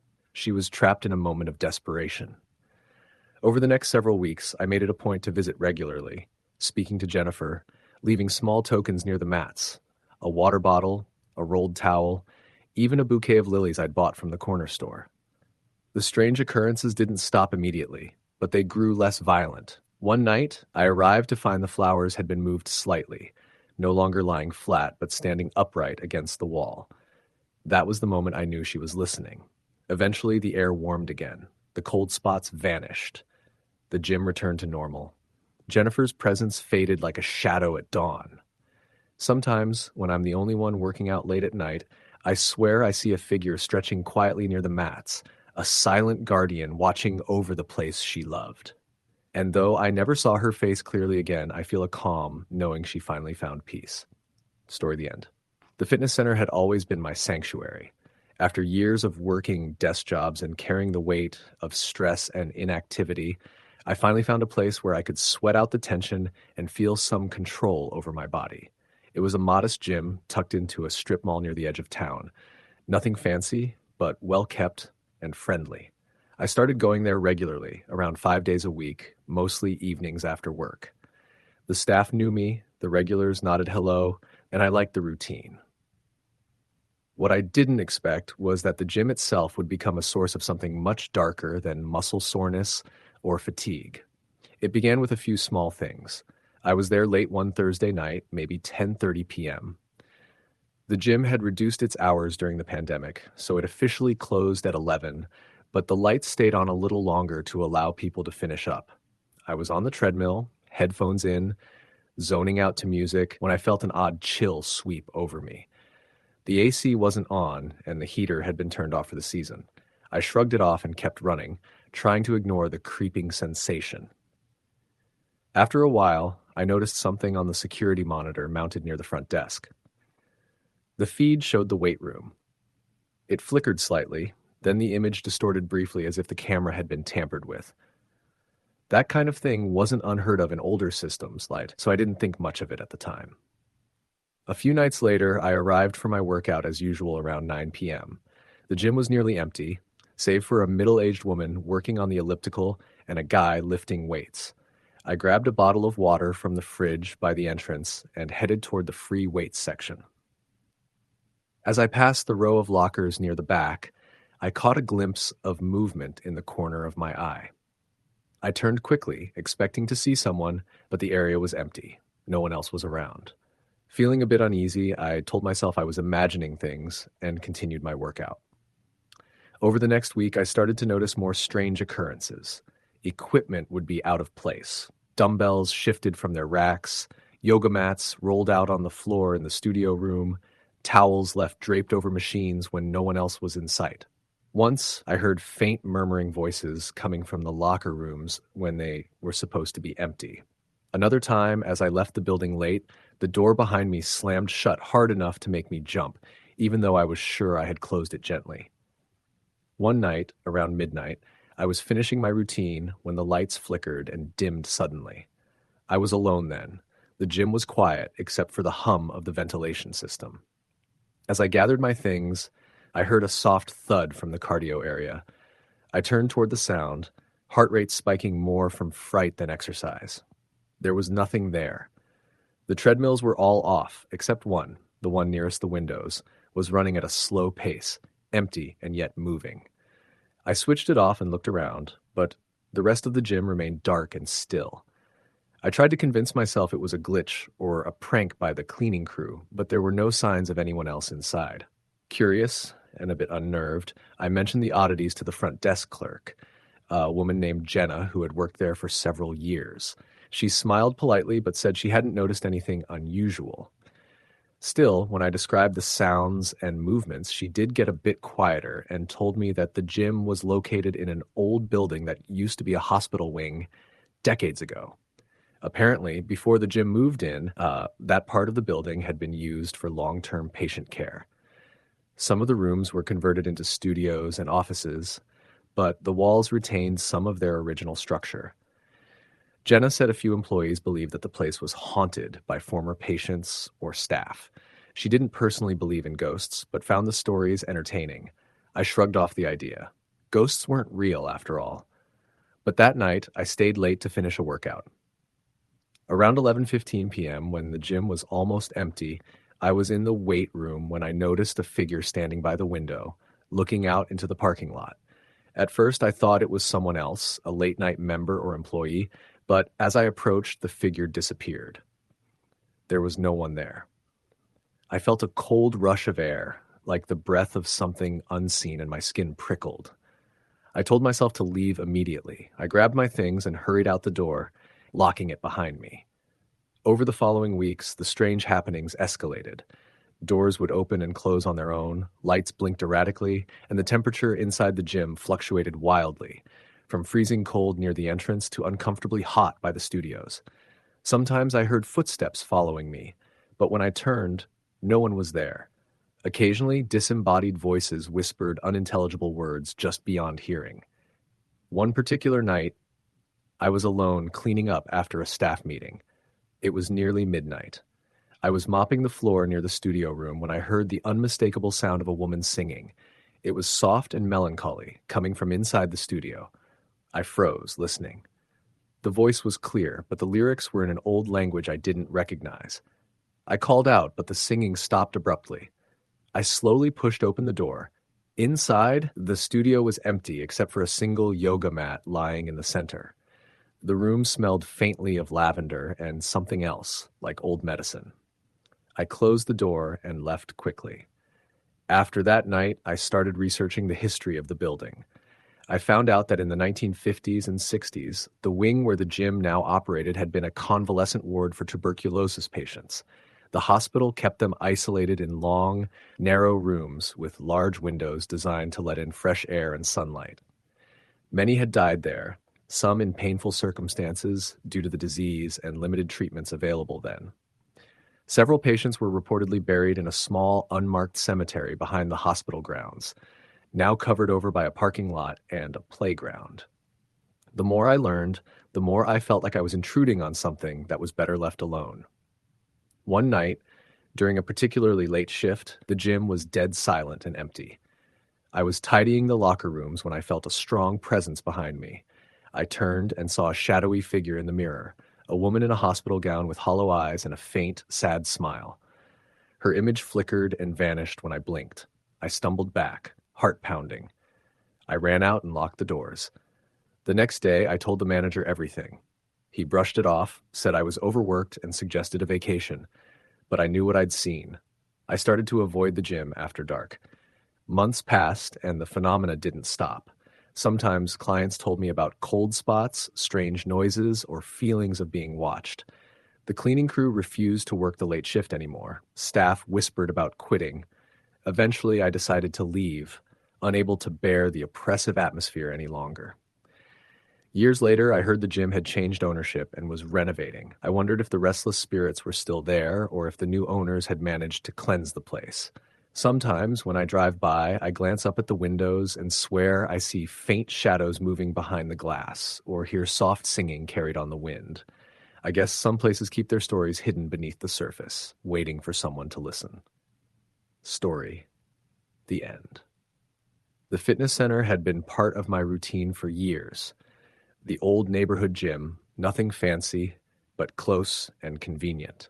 I'd been going there off and on since college, working on and off my fitness, mostly on the treadmills and weight machines. It was a decent place, nothing remarkable except the strange, almost eerie silence in the late hours.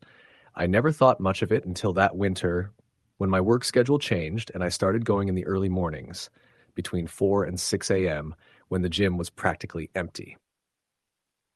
The first time something odd happened, I chalked it up to my imagination and the tired haze I lived under. I was doing my usual jog on the treadmill in the corner, the one nearest the big mirrors. It was about 5:15 a.m., and the place was quiet, except for the hum of the machines. I noticed, out of the corner of my eye, a figure reflected in the mirror behind me. At first, I thought it was another member who'd quietly come in, but when I glanced back, the treadmill next to mine was empty. I turned around fully. No one was there. I told myself it was a trick of the light or my brain trying to wake up. The gym has big windows, and the early morning darkness outside could play havoc with reflections. I continued running, but I kept stealing glances at the mirror. Each time, the figure appeared, a man, standing still, wearing a hoodie pulled low over his face, indistinct and blurry, like an out-of-focus photograph. I slowed down and stopped the treadmill. No one was there. I stepped off and scanned the whole gym floor. It was empty. I found this unsettling, but I convinced myself to just shake it off. Over the next few days, the figure appeared again, almost like clockwork, always at the same time on the same treadmill. I stopped using that corner, moving to the other side of the room, but sometimes I'd still catch glimpses of the man in the mirror, only in reflections, never in real space. I decided to tell one of the staff members, Lisa, who worked the front desk during those early hours. She was in her late 20s, had a calm demeanor, and seemed used to the quiet gym at dawn. "You're not the first to say they see someone," she told me one morning, lowering her voice. "Some people say they feel watched, or that machines turn on by themselves. I think it's just the building settling. It's old." The building was about 40 years old, originally a warehouse converted into the gym. I did some research and found that the neighborhood had a dark history. Decades ago, the land had been home to an old factory. During the 1970s, a fire had gutted the building and several workers died inside. The city eventually tore down the remains and the fitness center took its place. But the tragic deaths had left a mark in local lore. Ghost stories whispered among residents, stories about the restless spirits of those who died in the fire. That gave me chills. I didn't believe in ghosts, but the timing of these sightings seemed too coincidental. One evening, I stayed late after work to finish a workout. The gym was nearly empty, just me and a few night owls. The lights flickered as a cold draft swept through the room, even though the heaters were running. I shrugged it off and went to the free weights. As I loaded a barbell, the lights went out for a split second. When they flickered back on, I saw the figure again, this time standing by the squat rack. His head was tilted as if studying me. "Hello?" I said, but there was no reply. Suddenly, the plates on the barbell started to rattle, a low metallic clinking sound. I froze, watching as the weights slowly rotated as if someone had grasped the bar. My heart hammered. I dropped the bar and backed away toward the exit. Lisa was locking up the front desk when I burst out, pale and shaking. "You okay?" she asked. I saw something. Plates moved by themselves. The lights flickered. She looked at me for a moment, then said quietly, "There's been stories about this place. Before the fire, one of the workers got trapped and died in that area. People say he never left." I laughed nervously, trying to break the tension. "Sounds like I should find a new gym." She smiled thinly. "Maybe. Or maybe the gym's trying to tell you something." After that night, I started researching more about the factory fire. I found an old newspaper archive online detailing how 5 workers had died during a late-night blaze. One worker, named Charlie, was reportedly trapped near the area where the squat racks and free weights now stood. The more I learned, the more the strange happenings at the gym seemed connected to Charlie. One particularly cold night, I stayed after hours to close up. As I did my final walkthrough, I heard the distant sound of footsteps, slow, dragging footsteps from the far end of the gym. I stopped, listening, but the sound stopped too. I checked the security cameras the next day and noticed some unusual footage from the night before. In the weight room, near the free weights, the camera briefly captured a shadowy figure moving across the frame, a blurry man with a hood, face obscured. Then the feed glitched for about 2 minutes before resuming. Lisa later confessed that she had seen that figure too. Once, late at night, she was working alone when she saw the treadmill screens flicker on and off. She said she felt a cold presence behind her and heard faint whispers, but no one was there. The whispers began to bother me most. At first, I heard them only when I was alone, soft murmurs, like voices coming from the walls or machines. One time, while running on the treadmill, I distinctly heard a voice whisper my name. I stopped, heart racing, scanning the empty room. I knew it wasn't my imagination. The gym became a place of dread, especially in the early mornings and late nights. Machines would turn on or off by themselves. Mirrors showed fleeting glimpses of that hooded figure. Cold spots lingered near the weight racks. One night, I stayed after closing to gather evidence. I set up my phone to record video and audio. For hours, nothing happened. At 2:17 a.m., the temperature dropped sharply. I could see my breath in the cold air. The treadmill next to me suddenly powered on, the belt spinning rapidly. I grabbed the phone, filming as the lights flickered. Then the voice came again, this time louder, clearer. "Help!" The whisper echoed through the empty gym. I looked up at the mirror. There he was. The figure, face now visible beneath the hood, pale, eyes hollow, looking directly at me. The phone slipped from my trembling hand. I stumbled back, hitting the wall. The figure moved closer, but the reflection disappeared as quickly as it had come. I fled that night, heart pounding, sweat cold on my skin. I never returned. The gym closed months later. Word was that multiple staff quit suddenly, unable to explain the strange happenings. Members switched gyms, spooked by rumors. I still think about that place sometimes, the way the silence felt heavy, like the gym was holding its breath. I don't believe in ghosts usually, but if you ever find yourself alone in an old gym, at the deadest hour, and you catch a glimpse of someone who shouldn't be there, maybe it's Charlie. Maybe he's still trying to finish his last workout. Story the end. The fitness center had been a part of the neighborhood for over 15 years. It was one of those places you passed every day without really noticing. Bright glass windows, the constant hum of treadmills, the clang of weights, and the scent of rubber mats and disinfectant. But for those who worked the late shift, it was something else entirely. Maya had just taken the job as a nighttime janitor at the gym. She needed something flexible to pay her bills while she pursued her art, and this gig fit the bill perfectly. The hours were midnight to 5 a.m., and it was mostly quiet, except for the occasional 24-hour member or the security guard doing rounds. The pay was okay, the workload manageable. She liked the stillness. After her day job as a barista, the calm of the gym at night was a strange but welcome contrast. On her third night, as she started her cleaning rounds, Maya noticed the place had a different vibe when the crowds were gone. The equipment's shadows stretched long beneath the fluorescent lights, and every clang or beep seemed louder than usual.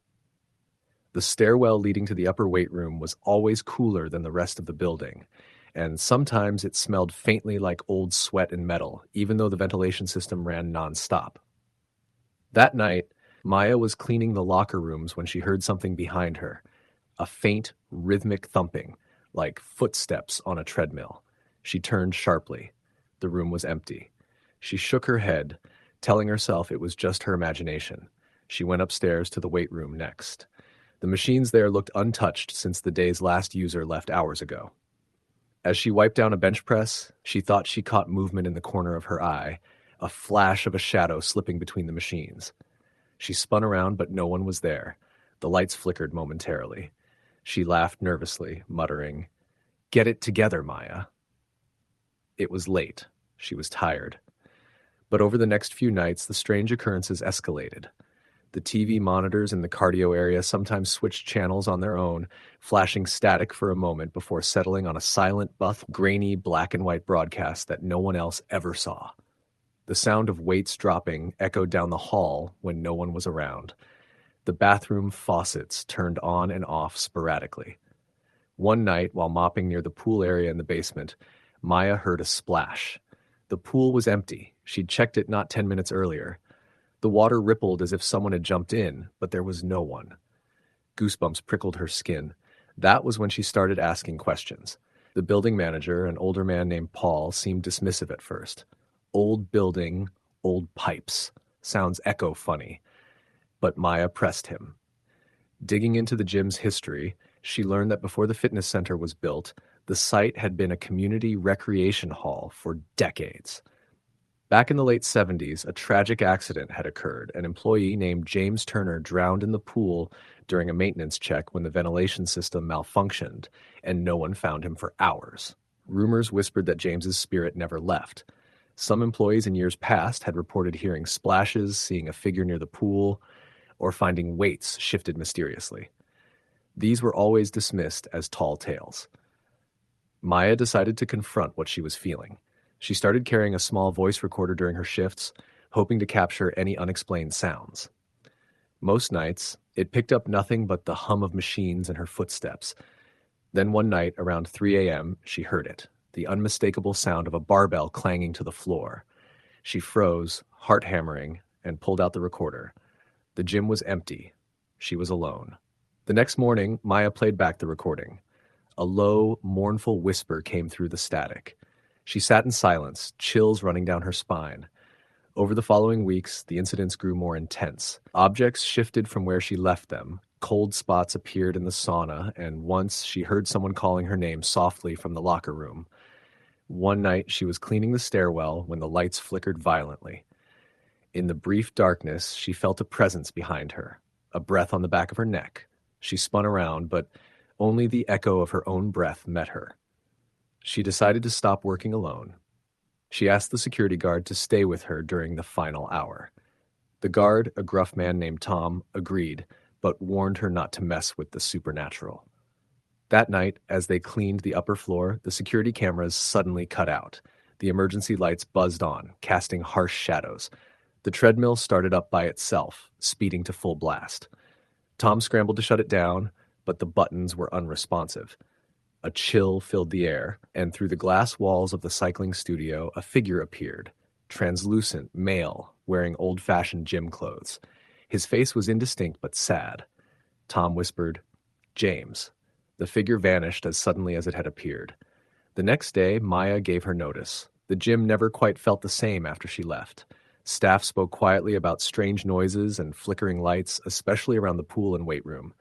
Years later, a new janitor found an old photo tucked behind a panel near the pool, a faded black and white image of a young man in gym gear, smiling. The caption read, "James Turner, 1978. And sometimes, when the gym is empty and the night is still, the faint sound of weights clanging and footsteps running on treadmills can still be heard. Story the end. It was an unremarkable fitness center located in a nondescript strip mall on the edge of town. I started going there about 6 months ago, mostly because it was cheap and close to my apartment.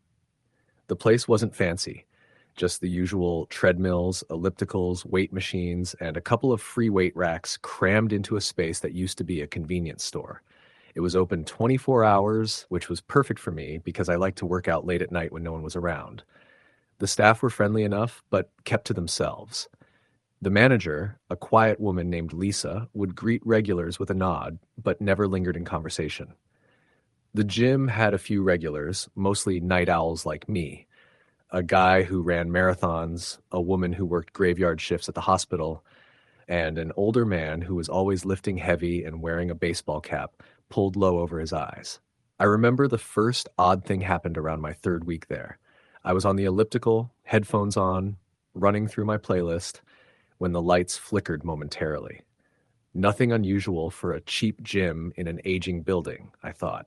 But then, as I was about to step off, the machine stopped on its own, the screen going dark. I tried to restart it, but it was dead. I shrugged it off and moved on to the weight machines. That night, after leaving, I got a strange feeling, like someone was watching me as I walked to my car. The parking lot was almost empty, just a few cars scattered. I looked around but saw no one. The feeling stuck with me for days. Over the next few weeks, I began to notice more strange occurrences.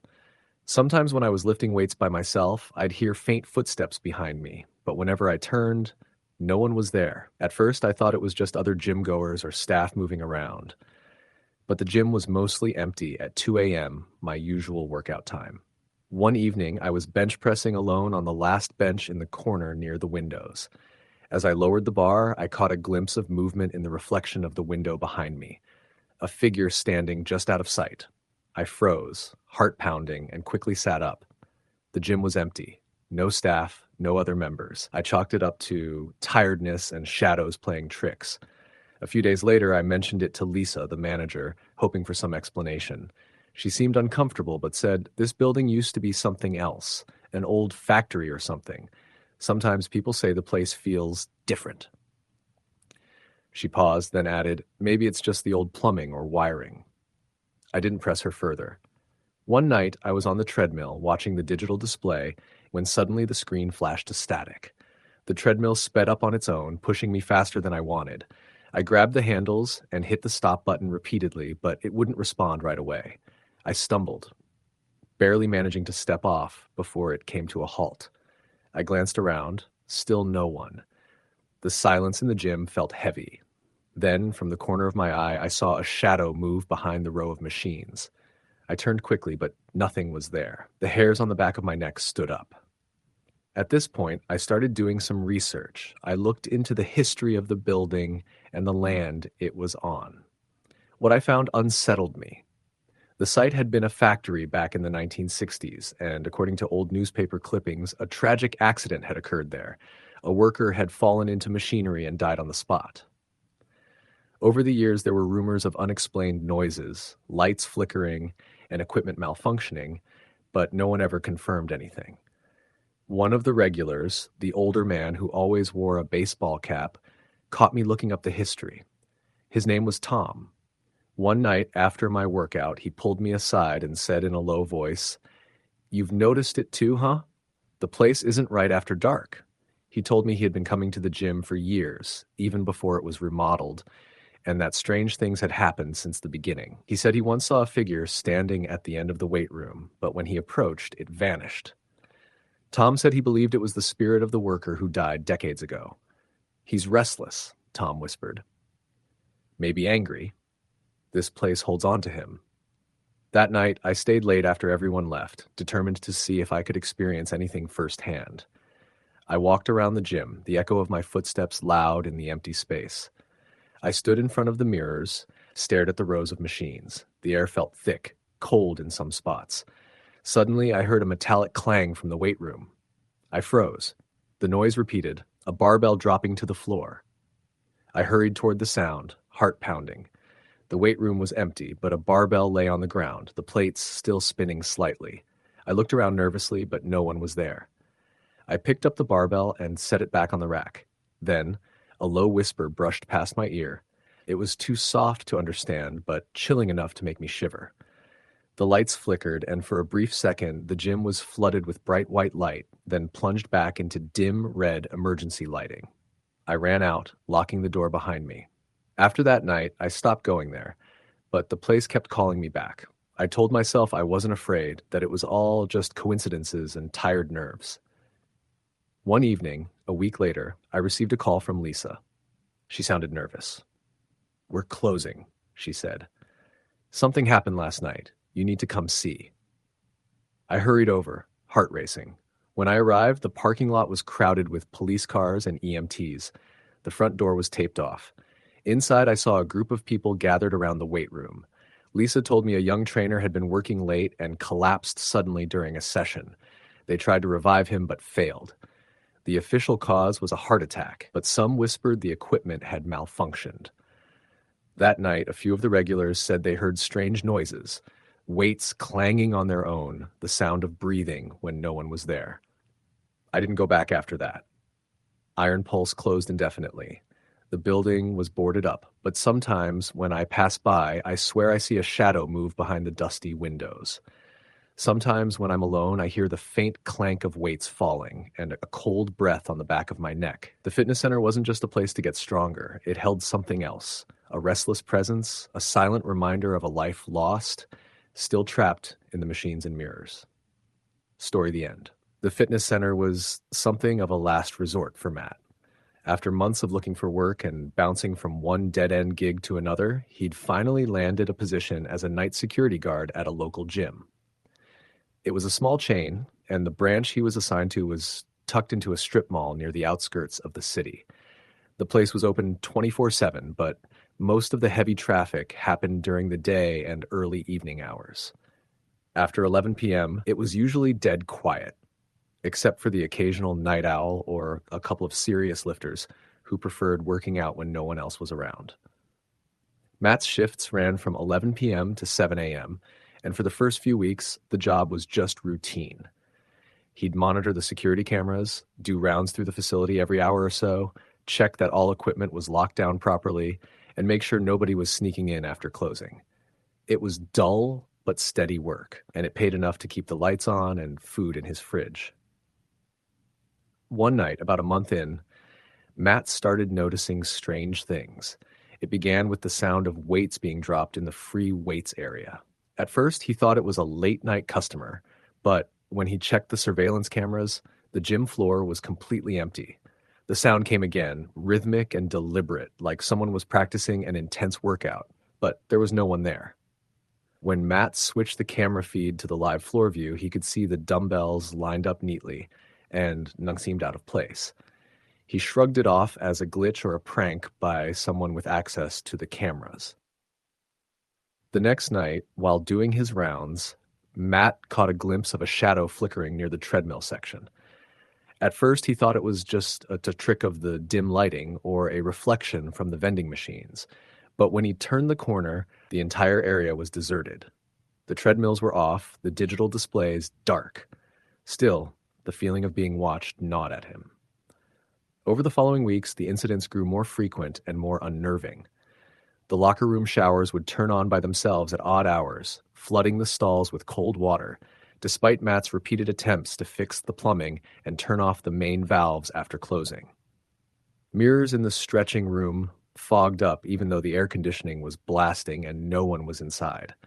Sometimes Matt would hear low murmurs echoing through the hallways, voices so faint he couldn't make out the words. One night, he was in the sauna room doing his routine check when he felt a sudden drop in temperature, and the air turned icy cold. He saw his breath fog in front of him, and the sauna's door creaked open slowly, as if someone had just stepped out. But there was no one there. The gym had an old history Matt wasn't aware of when he started. Digging through local records one afternoon, he learned that the building had once been a health and wellness clinic back in the early 1980s. According to newspaper archives, a young physical therapist named Sarah Klein had died on the premises under mysterious circumstances. The case had gone cold, but rumors in the neighborhood spoke of her lingering spirit. Matt started to connect the dots. The strange activity seemed centered around the old therapy room, which had been converted into the stretching area. He began spending more time there during his rounds, hoping to catch some proof or at least understand what was happening. One night, as the clock struck 3 a.m., Matt sat quietly on a yoga mat in the stretching room, holding his phone's voice recorder. He called out softly, "Sarah, if you're here, I'm listening." "What do you want?" Minutes passed in silence. Then, suddenly, a faint whisper came through the speaker. "Help me." The hairs on the back of Matt's neck stood up. He froze, unsure if he was imagining it. He asked again, "What happened? How can I help?" The room felt colder, the shadows deepening around him. The lights flickered, and then, in the corner of his eye, Matt saw a pale figure, thin, wearing a faded therapist's uniform, standing near the doorway. Her eyes were hollow, her expression sad but pleading. When Matt blinked, she vanished. After that night, the encounters became more direct. Doors slammed shut behind him. He'd feel cold hands brush past his arm. Sometimes, when he was on camera duty, the screen would glitch and reveal a blurry face staring back at him, just for a second, before fading away. Despite the fear creeping in, Matt felt compelled to keep coming back. He researched Sarah's case obsessively, trying to find a clue that would bring her peace. It turned out she had been involved in a troubled relationship and had discovered evidence of illegal drug trials conducted on patients at the clinic. The night she died, she'd planned to expose the truth. One stormy night, Matt decided to stay late after his shift and check the old therapy room one last time. As he entered, the air thickened and the temperature plunged. He saw faint handprints on the dusty window, smudges forming into words, "Find the truth." Matt's phone buzzed with a new email notification. It was from an anonymous sender with an attachment, an old, grainy video file. He opened it carefully. The footage showed Sarah confronting two men in lab coats, arguing heatedly about the drug trials. Then the screen cut abruptly to black. Heart-pounding, Matt knew what he had to do. He took the evidence to the police the next day, finally pushing the cold case back into the spotlight. Investigations reopened, and a few weeks later, authorities found records confirming the illegal experiments and a cover-up that led to Sarah's death. The strange occurrences at the gym stopped soon after. The cold drafts, the whispers, the flickering lights, they all ceased as if Sarah's spirit had finally found peace. Matt quit his job a few days later, but every now and then, he passes by the fitness center late at night. Sometimes he swears he sees a shadowy figure stretching near the windows, watching over the place. He smiles quietly, knowing she's no longer trapped. Story the end. The fitness center wasn't what I expected when I took the night janitor job, but looking back, the warning signs were there from day one. It was a big, modern gym called Pulse Fitness, nestled in a converted warehouse on the edge of town. The building was sleek, with glass walls, state-of-the-art equipment, and bright fluorescent lights that never seemed to dim. I liked the idea of working nights. Fewer people, a quiet environment, and the chance to clear my head while I worked. The job was simple. Clean the machines, mop the floors, wipe down the weights, sanitize the locker rooms, and basically make the gym look spotless by morning. The gym closed at midnight, and I usually clocked in around 11:30 p.m. I liked being alone in the space, the rhythm of my tasks calming, the steady hum of the AC a strange comfort in the stillness. The first week passed without incident. I'd get my work done, listen to music, and occasionally glance up at the security monitors from the small office nook. The place always felt sterile. No atmosphere, just machines and mirrors. But it didn't take long for things to shift. On my seventh night, I was wiping down the row of treadmills near the large glass windows that overlooked the parking lot. It was nearly 2 a.m., and I was almost done with my rounds. As I sprayed disinfectant on one of the machines, the treadmill directly across from me flickered on by itself. The belt began to move at a slow walking pace. I stepped back, startled. No one was around. The front doors had been locked for hours, and the security cameras showed no movement in that area for the entire evening. I pressed the stop button on the treadmill. It powered down, but as I turned to continue cleaning, the entire bank of treadmills, about 10 in a row, powered on simultaneously. The noise was deafening as the belts roared to life, spinning fast, the displays glowing brightly in the dark. I hit the emergency stop switch by the wall and everything powered down again. I stood frozen, heart pounding, trying to rationalize what I just witnessed. Maybe a wiring issue or a faulty control panel. But something about the way the machines had all turned on at once felt deliberate, like a presence was trying to get my attention. That night, I found it hard to focus. Every shadow seemed deeper. The reflections in the mirrors felt off, as if they weren't quite mine. As I passed the weight room, I could have sworn I heard soft grunts, like someone struggling through a heavy lift. I looked around, but the room was empty.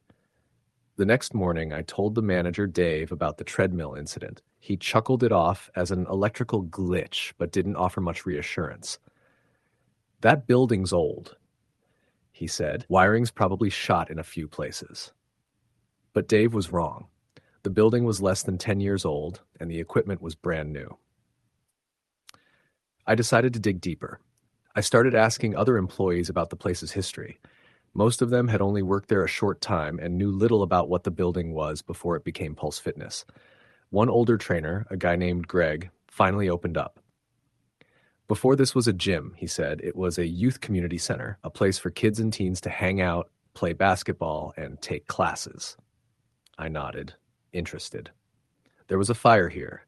I don't remember the exact year, but it was bad. Several kids got trapped inside the gymnasium, some died. The fire department called it one of the worst tragedies this town's seen." Greg shuddered and said he sometimes hears the sounds of basketballs bouncing in the empty gym at night, even though the courts have been torn out. That sent a shiver down my spine. A few nights later, around 1 a.m., I was cleaning the locker rooms. The showers were empty, but as I approached the far corner, the water faucets turned on by themselves, spraying cold water onto the tile floor. I quickly shut them off, heart racing. The fluorescent lights flickered violently above me, and I heard a faint voice whisper, barely audible, saying, "Help." I dropped the mop handle. A sudden chill filled the room.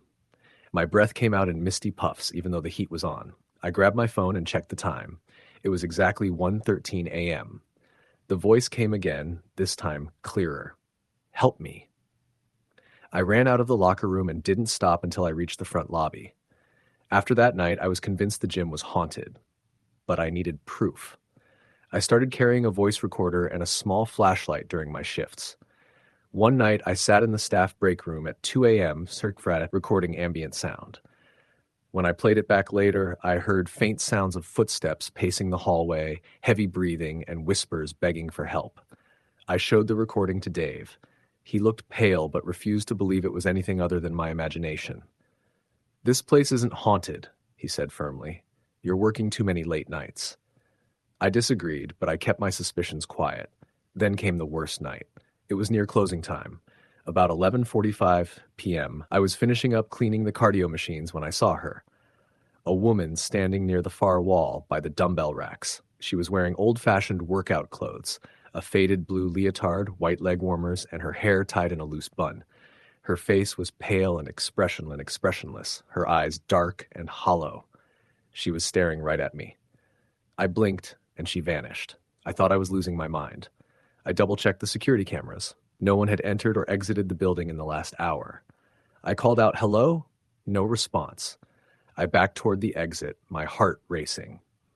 As I passed the mirrors lining the weight room, I saw her again, this time in the reflection, standing just behind me.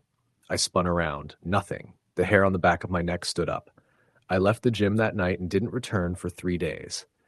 When I finally went back, I researched the fire more deeply. I found old newspaper clippings online. The fire had happened in 1982 during a late-night aerobics class. The instructor and several students were trapped when a spark ignited the curtains near the stage. They all perished, unable to escape the smoke and flames. It made sense. The gym was built on the old community center's foundation, and the walls retained echoes of tragedy. I knew I couldn't stay there alone anymore. I quit the job the next week. But even now, months later, sometimes when I pass Pulse Fitness on my evening runs, I see the lights flickering inside, hear the faint sound of footsteps and distant whispers through the windows. And sometimes, in the reflection of my car window, I catch a glimpse of her, the woman in the faded blue leotard, watching. Story the end. The Fitwell Fitness Center was an old building nestled in the heart of a small town just outside Chicago. It had once been a textile factory, converted into a gym some 15 years ago. The large windows, though modernized, still bore traces of the industrial past. Thick steel frames, high ceilings, and long open floor spaces with exposed brick walls. To most members, it was just a gym, a place to sweat, lift, run, and escape the monotony of everyday life. To a few, though, it was a place with a darker, quieter secret. When Mark Sanders moved into town for his new job, he was eager to find a gym close by.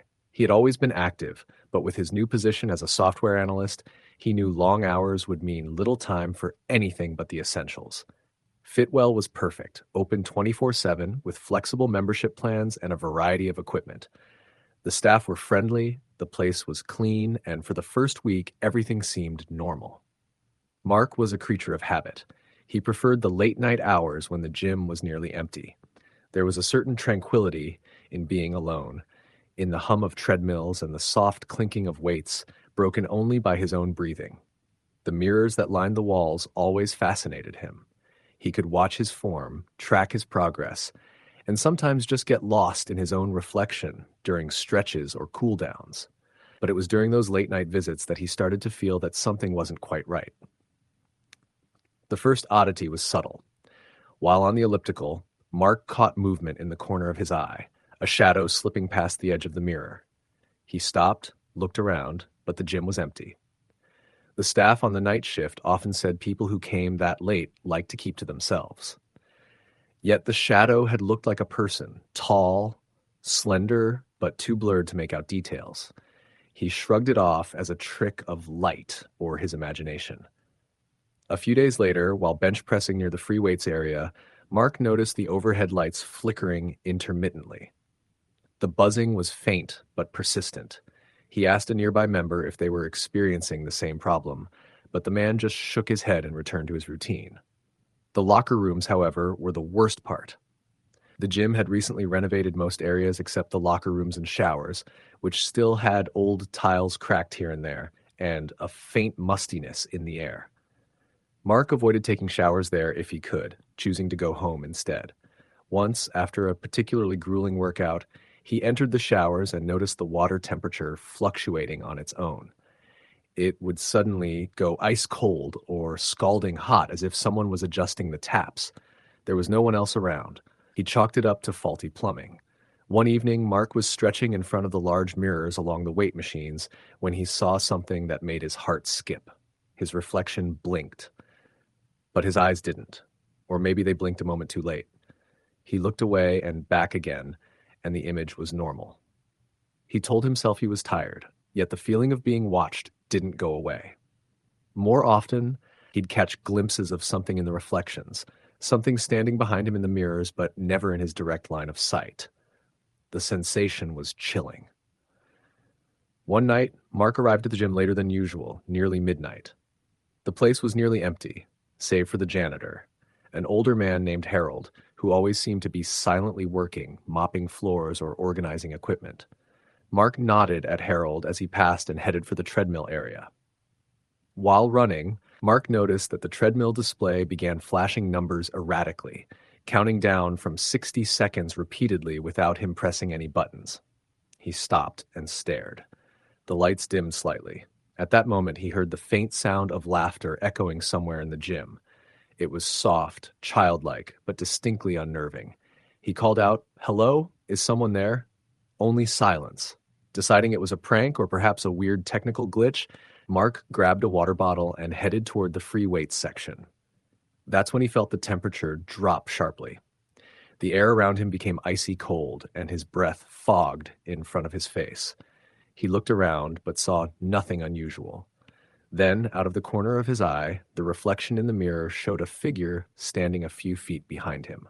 The figure was tall, wearing what looked like a faded white gym uniform from decades ago, its features blurry but unmistakably human. Mark spun around. Nothing there. He ran toward the front desk where the night receptionist sat reading a magazine. "Did you see that?" Mark asked, breathless. The receptionist looked up calmly. "See what?" "There was someone behind me, in the mirror." The receptionist smiled faintly, her eyes distant. "This isn't the first time people have mentioned that."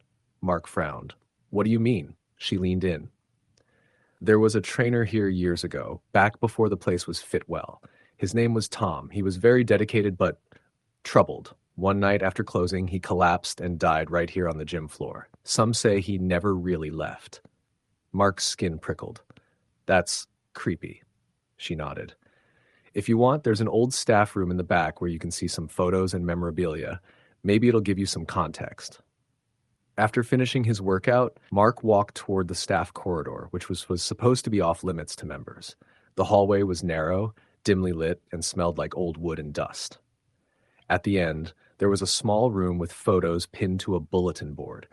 Among them was a black and white photo of a man in his 20s, wearing a tank top and shorts, standing next to old-fashioned equipment. The caption read, "Tom Keller, 1978-1982. A sudden cold rush swept through the room, and Mark turned sharply. He thought he saw a shadow move behind the glass display case. The next few weeks were marked by more incidents. The gym's electrical system began failing intermittently. Lights flickered, machines shut down mid-use, and strange sounds echoed through the empty corridors. Footsteps when no one was there, doors opening and closing softly, the clink of weights dropping. One night, Mark stayed later than usual. The gym was empty except for Harold, the janitor. As Mark was about to leave, he heard a door slam in the distance. He called out, but only silence answered. Harold appeared behind him suddenly. "You don't want to be here after hours," he said quietly. Mark frowned. "Why? What's going on?" Harold shook his head. "This building holds memories. Not all of them good. You should leave it be." Mark was about to argue when the fire alarm suddenly blared through the building. Everyone rushed outside. Firefighters arrived and swept the place, but found no cause for the alarm. After that night, Mark noticed that the gym was losing members. People whispered about the place being haunted, that Tom Keller's spirit was restless. Some trainers quit, some stopped coming altogether. Despite all this, Mark found himself drawn back to the gym, determined to understand what was happening. One late night, while the gym was deserted, Mark stayed after everyone had left. He moved quietly between machines, his phone flashlight cutting through shadows. At the far end of the gym, near the free weights, he spotted a faint glow coming from the floor vents. Cautiously, he bent down and looked in. There, in the dark space beneath the floorboards, was a pile of old rusted keys, a frayed gym towel, and a small cracked photograph of Tom Keller smiling, just like in the display case. Suddenly, the air around Mark chilled. A deep, mournful sigh seemed to emanate from the vents. He stood up quickly, but the weight plates near him began to rattle as if being shifted by invisible hands. Mark's heart hammered. He ran to the main entrance, only to find the doors locked tight. The windows showed the outside world, but no matter how hard he pulled, the doors wouldn't budge. Then, from the dark corners of the gym, he heard footsteps. Slow, deliberate. Closer and closer. He spun around and caught sight of the shadowy figure from the mirror. Taller than a man, but indistinct, moving silently across the floor. Mark backed away toward the emergency exit, but it was sealed shut. The figure came closer, its form flickering like an old film reel, its face just a blur. Mark closed his eyes and took a deep breath. When he opened them, the figure was gone. The doors suddenly unlocked with a click. He ran outside, gasping for air. The next morning, Mark told the gym manager what had happened. She listened carefully and then handed him an old, yellowed newspaper clipping. It told the story of Tom Keller, a young trainer who died suddenly of a heart attack after a confrontation with a disgruntled client. The article mentioned rumors of the gym being cursed, that some believed Tom's spirit lingered, unable to find peace. Mark stopped going to Fitwell after that. The gym eventually closed down, a victim of bad reputation and declining membership. But sometimes, late at night, when the wind was right, Mark swore he could hear the faint sound of clinking weights and whispered encouragements carried on the breeze near the abandoned building. And he knew. Some spirits never left the place they loved, even if it meant haunting it forever. Story the end. The fitness center was a new addition to our neighborhood, a sleek, modern facility with state-of-the-art equipment and plenty of glass walls that let in the afternoon sun. It had quickly become a popular spot for locals wanting to stay in shape. I started going there mostly to unwind after work, to drown out the stress of deadlines and meetings with some endorphins and heavy lifting. The staff was friendly, the atmosphere upbeat, and the place was clean and well-maintained. I never gave much thought to the building's history or what had come before the fitness center moved in, until strange things started happening during my late-night workouts. I usually went to the gym around 9 or 10 p.m. It stayed open until midnight, which suited me perfectly. Most people left by 10:30, and I liked the quietness when the crowd thinned out. One night, about a month after I'd started going regularly, I was finishing my routine on the elliptical machine near the back of the gym. The lights overhead were bright, but suddenly one flickered, then went out, leaving a single bulb glowing dimly a few feet away. I stopped pedaling and looked around. No one else was on that side of the gym. I glanced over to the security desk near the entrance, but the attendant was gone. That was odd. She was usually there until closing. I finished my set and headed toward the water fountain, but as I passed the locker room corridor, I heard faint footsteps echoing softly. It wasn't the usual gym sounds, the clinking of weights, the hum of machines, but slow, deliberate steps. I paused and listened harder. The footsteps stopped as abruptly as they had started. Curious and a bit unsettled, I continued walking toward the exit. Suddenly, the gym's main door slammed shut with a loud bang, making me jump. I rushed to it and tried the handle. It was locked tight. I called out to anyone inside, but only silence answered me. After a few tense minutes, the security attendant appeared from a side door, apologizing for having stepped out briefly to take a phone call. She unlocked the door and let me out. I thanked her, but couldn't shake the feeling that something wasn't right. Over the next few weeks, these small incidents became more frequent. Lights flickered randomly. Equipment that I had left in one spot would be shifted or rearranged when I came back. Sometimes I heard muffled voices or whispers when the gym was nearly empty. Once, as I was stretching in the yoga studio late at night, I felt a cold breath on the back of my neck, but when I turned, no one was there.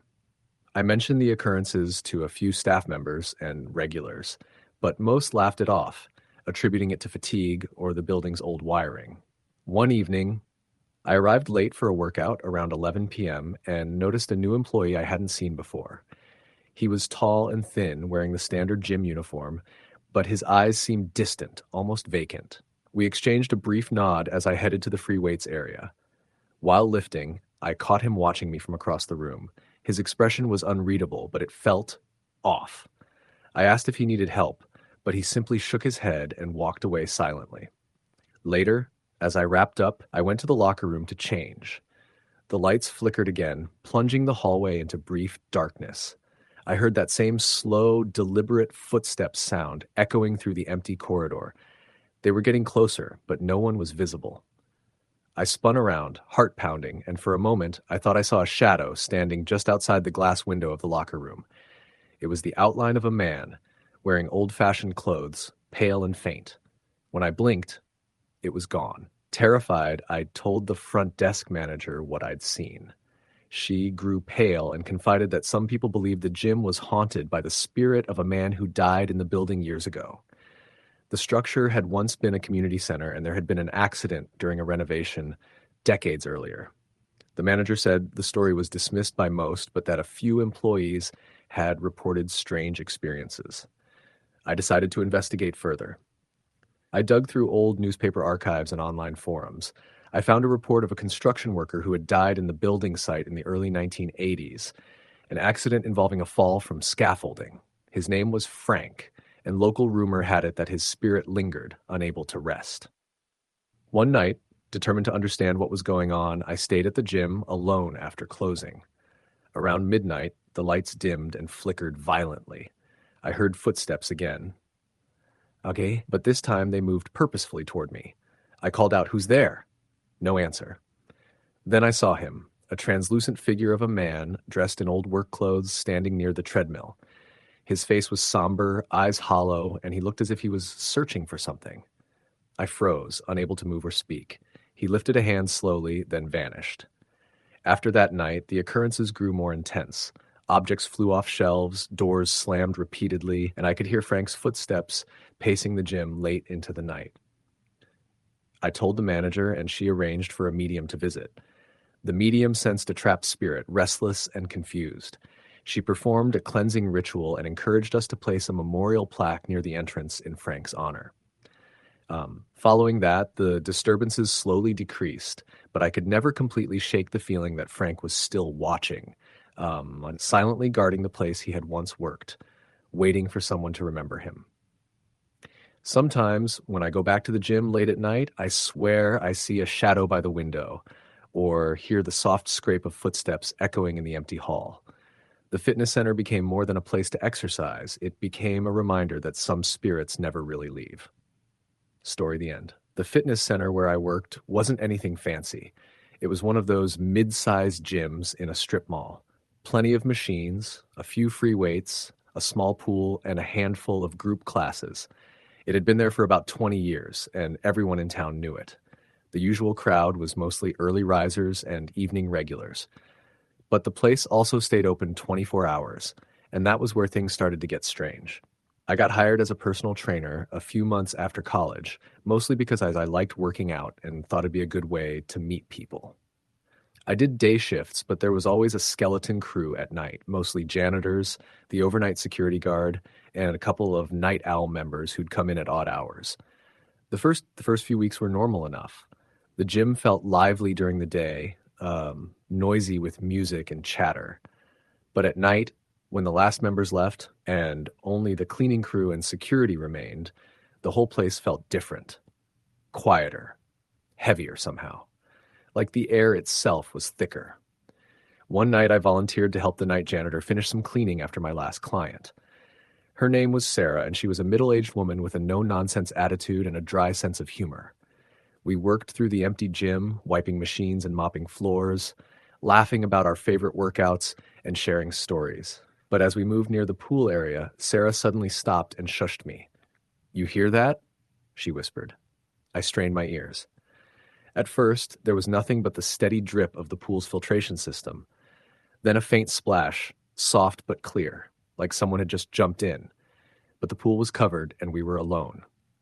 Sarah told me about the rumors. The gym had been built on the site of an old community center that had a small pool where a young man had drowned decades ago. His name was Eddie. The story was that he'd been found too late, and since then, staff sometimes heard splashes or saw water ripple as if someone was swimming, even when the pool was empty and covered. I was skeptical but intrigued. That night, after Sarah left, I stayed late to finish some paperwork in the office upstairs. The building was silent except for the low hum of the ventilation. Suddenly, from below, I heard the unmistakable sound of a treadmill starting up. The rhythmic thudding of feet hitting the belt echoed faintly, growing louder and then fading away. I checked the cameras. No one was on the treadmills. The machines were all off. The next day, I asked the security guard, a tall guy named Mark, if he'd noticed anything strange. He shrugged. Sometimes the equipment acts up. Old wiring, maybe. But the unease stuck with me. A week later, I was closing alone. The gym was nearly empty, save for a lone woman finishing up a late workout. As I locked up the weight room, I caught movement from the corner of my eye. A figure, young man, slim build, wearing old-style gym shorts and a tank top, was jogging on the treadmill at the far end. I blinked and he vanished. I told myself I was imagining things. But then the smell hit me. It was faint but unmistakable. Chlorine mixed with something else, like sweat soaked in the humid air of a bygone era. I stepped toward the treadmill. The belt was still warm. That night, sleep was difficult. The image of that runner kept coming back, like a ghost etched in my mind. Over the next month, other employees began to report weird experiences. Weights moved on their own, locker doors banged shut, and some machines started up without cause. One of the trainers swore that her earbuds had been unplugged while she was on a stationary bike, even though no one else was near. The pool area became a hotspot. Several people said they saw ripples or felt cold spots near the water. Once, during a night cleaning shift, a janitor heard someone calling her name softly from the pool deck, but when she looked, she was alone. I decided to investigate further. I spent time researching the gym's history and found old newspaper clippings about Eddie, the young man who drowned in the early 80s. He was only 19, a lifeguard in training, who slipped during a maintenance swim and tragically drowned when no one noticed in time. The more I learned, the more I felt a connection with the place. One night, determined to see if I could catch any of these strange occurrences, I stayed late with Mark. We brought an old camcorder and placed it by the pool. Around 2 a.m., the footage showed ripples on the pool's surface, even though no one was swimming. A shadowy figure appeared near the edge. Just a glimpse, a shape of a young man looking out over the water. Then the camcorder picked up faint footsteps echoing in the hallway. Mark and I looked at each other, our skin prickling. We tried to talk to the entity. I called out softly, "Eddie, if you're here, show us a sign." For a moment, everything was still. Then the temperature dropped sharply, and the water in the pool started to ripple violently, despite no one touching it. The lights flickered, and we heard the faint sound of a whistle, like one a lifeguard might use. We left the gym that night, shaken. After that, the gym management hired a paranormal investigator to check things out. The investigator confirmed that there was a strong presence centered around the pool area. He speculated that Eddie's spirit was trapped, restless, tied to the place where his life had ended so suddenly. Strangely, after that investigation, the incidents became less frequent. Maybe acknowledging Eddie brought some peace. Or maybe the spirit knew it was being recognized. I left the gym a year later to pursue other work, but the memory stayed with me. Whenever I pass that fitness center now, especially at night, I catch myself glancing toward the pool area, half expecting to see a shadowy figure jogging on a treadmill or a ripple in the water where no one should be. Sometimes, when the air is still and the moon is bright, I swear I hear the soft whistle and the echo of footsteps in the quiet gym. Story the end. I remember the first time I walked into that fitness center. It was a modest place, tucked in a rundown strip mall on the edge of town. The building itself had been there for decades, and the gym had occupied the space for about 10 years. It wasn't much, but it was cheap and close to my apartment, so I joined on a whim when I decided to get in shape. For the first few months, everything was normal. The usual clanging of weights, the rhythmic pounding of treadmills, the hum of people pushing themselves. The staff was friendly, the regulars mostly quiet but polite. I went there mostly in the evenings after work, usually around 9 or 10 p.m., when the gym thinned out but was still staffed and lit. One evening, though, something shifted. I was on the elliptical near the back, headphones in, half listening to a podcast, when I noticed something out of place. Across the gym, in the stretching area near the windows, a woman was sitting cross-legged on the floor. She wore a pale gray hoodie and jeans, her long dark hair obscuring her face. That wasn't unusual. Sometimes people came just to do yoga or stretches, but this woman wasn't moving. Not at all. I finished my set and glanced back again, still sitting there, unmoving. I took off my headphones and called out, "Hey, are you okay?" No response. I frowned, thinking maybe she was in some sort of meditation. After a few seconds, I walked over to her. "Hey, you all right?" Still nothing. I reached out to touch her shoulder lightly, and as my hand got close, she disappeared. Not like she got up and walked away. She simply vanished, as if fading into thin air. I froze. My heart started pounding. I looked around, but no one else seemed to notice anything odd. The few people left in the gym were focused on their own workouts. I rubbed my eyes, convinced I'd seen something trick my mind. That night, I left feeling unsettled, but told myself it was a hallucination caused by exhaustion or dehydration. The next day I came back, more alert and cautious. I asked the front desk about the woman in gray, describing her. Lisa, the receptionist, blinked and said, Nobody comes here wearing a gray hoodie and jeans, especially not late at night. I pressed her for more. She sighed. There's a story around here about a woman who died here years ago. She was a personal trainer, worked the night shift alone. One night she collapsed on the floor near those windows. No one found her for hours. They say she never left. Lisa's voice dropped to a whisper. Some people say they've seen her, sitting quietly in the corner, watching. I laughed nervously, unsure whether to believe it.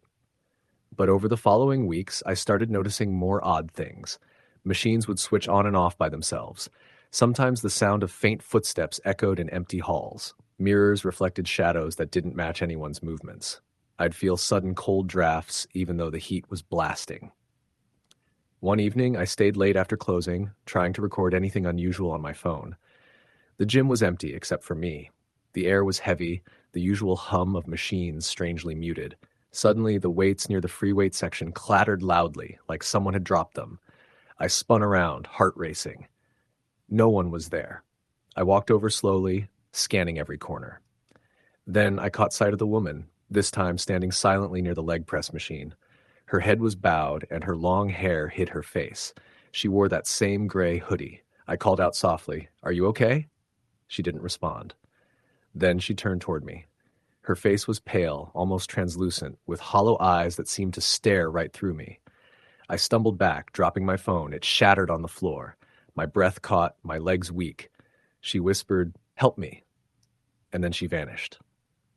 I didn't sleep that night. I researched her. Her name was Emily. She had died from a heart attack while training a client alone after hours. The gym hadn't reopened that night until hours after her collapse. The client had left, thinking she was joking. The more I learned, the more I felt her presence. One night I returned, determined to confront whatever was haunting the place. I carried a small tape recorder, and as I walked through the gym, I asked out loud, "Emily, are you here? Do you want help?" The lights flickered. The air chilled. The leg press machine in front of me slowly started to move, the seat sliding forward and back as if someone invisible was exercising. A whisper came through the recorder, faint but clear, "Stay with me." I felt tears sting my eyes. It was as if she was trapped, caught in a loop of that final lonely workout. From then on, I visited the gym at night regularly, speaking softly to her, trying to bring peace. One night, after months, the gym felt different, warmer, less oppressive. When I arrived, I found a small bouquet of fresh flowers near the leg press machine. Lisa told me later that some members had noticed the change too. The cold drafts stopped, the strange noises ceased. Emily was gone. The gym never was the same, but it felt lighter, like a chapter had closed. I still go there sometimes, but I never forget the woman who stayed behind, trapped in her last moments, waiting for someone to see her. Story the end. The fitness center had been my refuge for months. After a particularly difficult breakup and a year of sedentary living, I decided I needed a change, not just physically, but mentally. The gym was an old place, tucked away in a strip mall on the edge of town. It wasn't fancy or flashy. The walls were painted a dull gray, the floors covered in faded rubber mats, and the equipment ranged from brand new to so old they probably predated me. But it was cheap, open 24 hours, and close enough for late-night workouts, which fit perfectly with my irregular schedule. I started going late at night, usually between midnight and 3 a.m., when the gym was almost always empty. It was the perfect time to avoid crowds, to get lost in the rhythm of running on the treadmill or lifting weights without distractions. The quiet was comforting. The only sounds were my own breathing, the clanking of weights, and the occasional hum of the ceiling fans. One evening, about a month into my routine, I noticed something strange. The lights above the squat rack began flickering rhythmically, not just a simple malfunction, but more like a pulse. I stopped mid-rep, looking up, feeling a chill despite the warm air inside. The flickering stopped the moment I stared at it, as if it knew I was watching.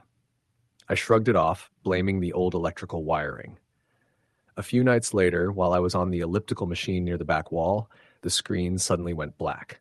The machine halted abruptly, and the room seemed to drop in temperature instantly. I glanced around, trying to spot someone or something that might explain the sudden cold. No one was there, the gym completely empty except for me. Then I heard it, a soft thudding sound like footsteps, echoing through the weight room. Slow and deliberate. I paused, my heart pounding louder than the noise. The sound moved closer, but never quite reached where I stood. I turned sharply, but the room was empty. The weights were still on the racks, no sign of anyone or anything moving them. I convinced myself it was my imagination or the building settling, but the sensation of being watched lingered. Every time I trained at night, I felt eyes on me, cold and heavy. One of the trainers, a guy named Mark, noticed my nervousness after a week and asked if I was okay. Hesitating, I told him about the flickering lights, the cold spots, and the footsteps. Mark nodded slowly and said, "You're not the first to notice that stuff. This place has a reputation." I pressed him for details.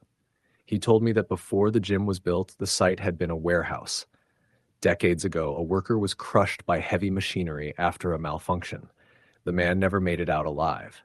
Since then, people had reported strange occurrences, lights flickering, cold drafts, unexplained noises. That night, determined to confront whatever was haunting the gym, I stayed late after everyone left. The lights were dimmer now, and the silence was almost oppressive. I walked through the space, my footsteps echoing off the walls. As I passed the weight racks, I heard the clang of metal on metal, like a weight dropping. I stopped dead in my tracks. The barbell was lying on the floor, plates still spinning slightly. I hadn't seen anyone else. My skin crawled as the temperature dropped again. I breathed out a shaky fog in the cold air. Then, just behind me, I felt the faint brush of a hand on my shoulder. I whipped around, but there was no one there. The only sound was my own ragged breathing. The gym's old ceiling fan creaked and groaned as if protesting. The flickering lights resumed, and in the brief flashes, I thought I saw a shadowy figure near the doorway, watching me. I ran out and locked the door behind me, my heart racing. The next day, I told Mark what happened. He looked grave and said some trainers refused to stay late, especially after the last incident.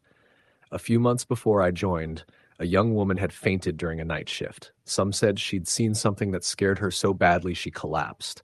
The gym closed for renovations a couple of weeks later. When it reopened, the place was brighter and cleaner with some new equipment. But the whispers didn't stop. One night, out of curiosity, I snuck back inside after hours. The place was dark except for the emergency exit signs casting a dim red glow. As I moved through the weight room, I heard the faint sound of slow footsteps again. My flashlight beam cut through the darkness, landing on a shadow near the racks. It moved just out of reach of the light, slipping behind the machines. A cold breath brushed my neck, and I felt a presence, quiet, sad, and angry. I left immediately, the hairs on my neck standing on end. I never returned. Sometimes, walking past the gym late at night, I see the flickering lights behind the windows. I hear the faint clanging of weights and the whisper of footsteps in the quiet. The fitness center is no longer just a place to work out. It's a reminder that some places hold on to the past in ways you can't explain. Story the end. The fitness center had been part of the neighborhood for as long as anyone could remember. It was one of those older gyms with the worn wooden floors, outdated machines, and a faint smell of sweat mixed with cleaning chemicals. Nothing fancy, just functional. I had started going there to get bent to shape after a rough breakup. It was the kind of place where regulars knew each other by sight, but not by name. The staff was minimal, mostly one or two people on shifts, and it was open 24 hours. I liked going late at night when it was quiet, almost empty. At first, everything seemed normal. The usual sounds of clinking weights, the hum of treadmills, the occasional grunt of someone pushing themselves. But after a few weeks, I started noticing strange things. It began with the small stuff, the flickering lights above the weight racks. The first time I saw it, I figured it was just the old wiring acting up, or maybe the gym's attempt to save on electricity by using dimmer bulbs. But the flickering wasn't random. It was rhythmic, almost like a heartbeat pulsing through the ceiling lights. One night, I was running on the treadmill around midnight. The gym was deserted, except for me. The digital screen in front of me flickered, and then went completely dark. I slammed my hand on the emergency stop, and the machine jerked to a halt. As I stepped off, I glanced toward the far end of the room and thought I saw a figure standing in the shadow near the dumbbell racks. I blinked, and it was gone. I told myself it was just my imagination, tired eyes playing tricks, but the feeling of being watched started creeping in every time I worked out after dark. A week later, I arrived for my late night session, pushing through the heavy metal door that creaked on its hinges. I grabbed a set of dumbbells and began my routine. After about 10 minutes, I heard a soft thud behind me. I turned quickly, but there was nothing but the empty rows of machines. Then the thud again, this time accompanied by a low, almost indistinct whispering that seemed to echo off the walls. I froze, heart pounding. I scanned the room, but no one was there. I picked up my pace, lifting heavier weights and trying to shake the feeling.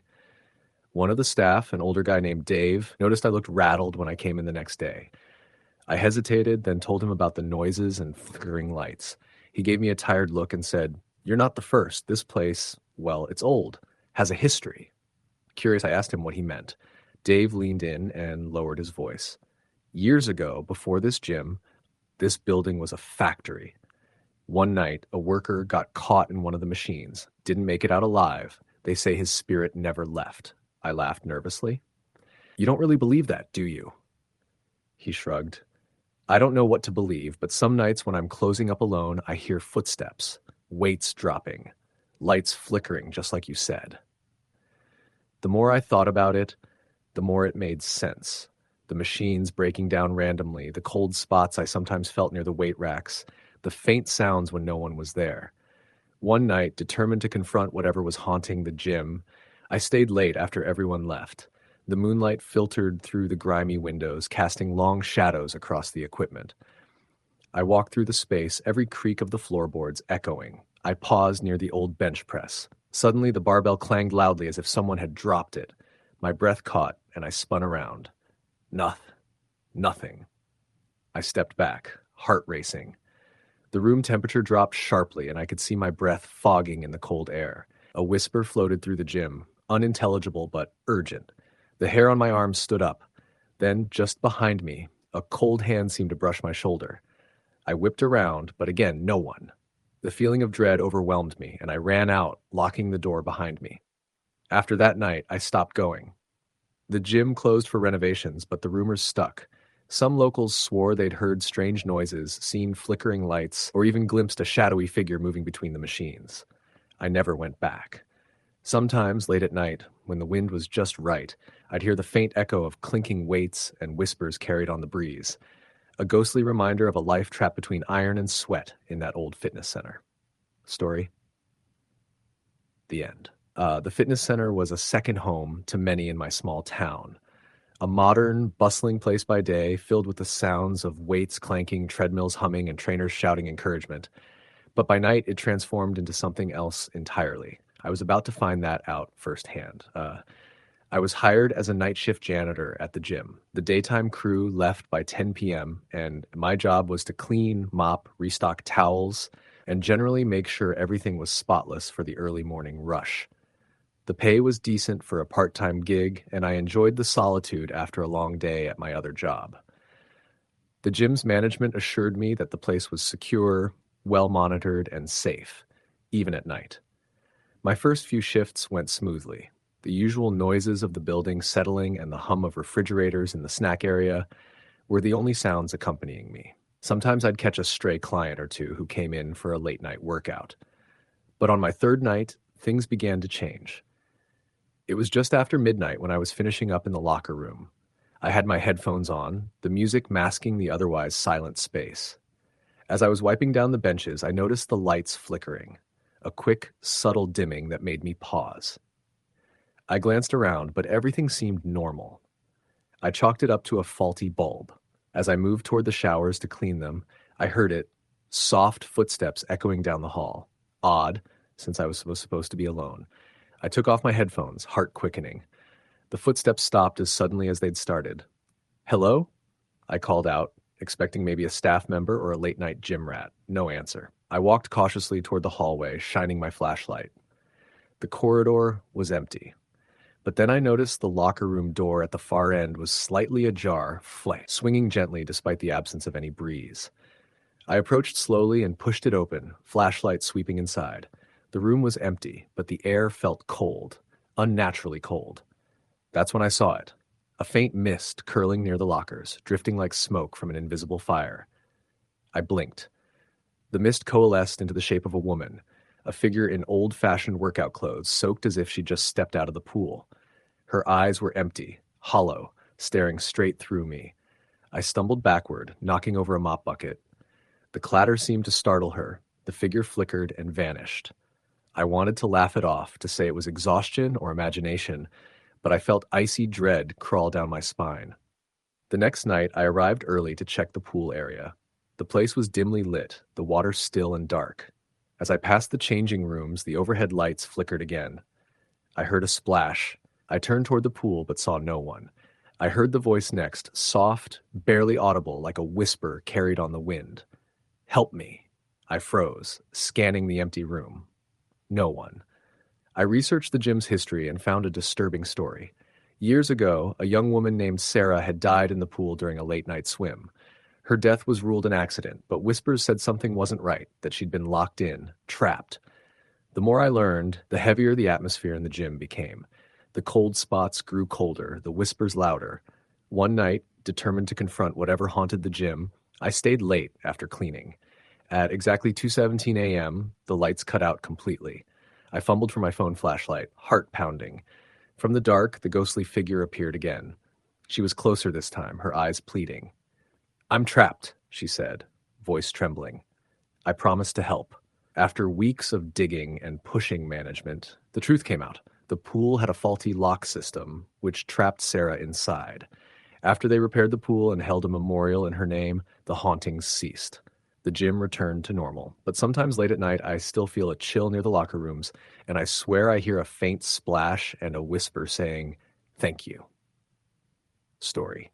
The end. Working the graveyard shift at the fitness center wasn't exactly what I'd imagined when I first applied. The gym itself was nothing fancy. A secondhand building in a nondescript strip mall, its brick facade cracked and weathered from years of neglect.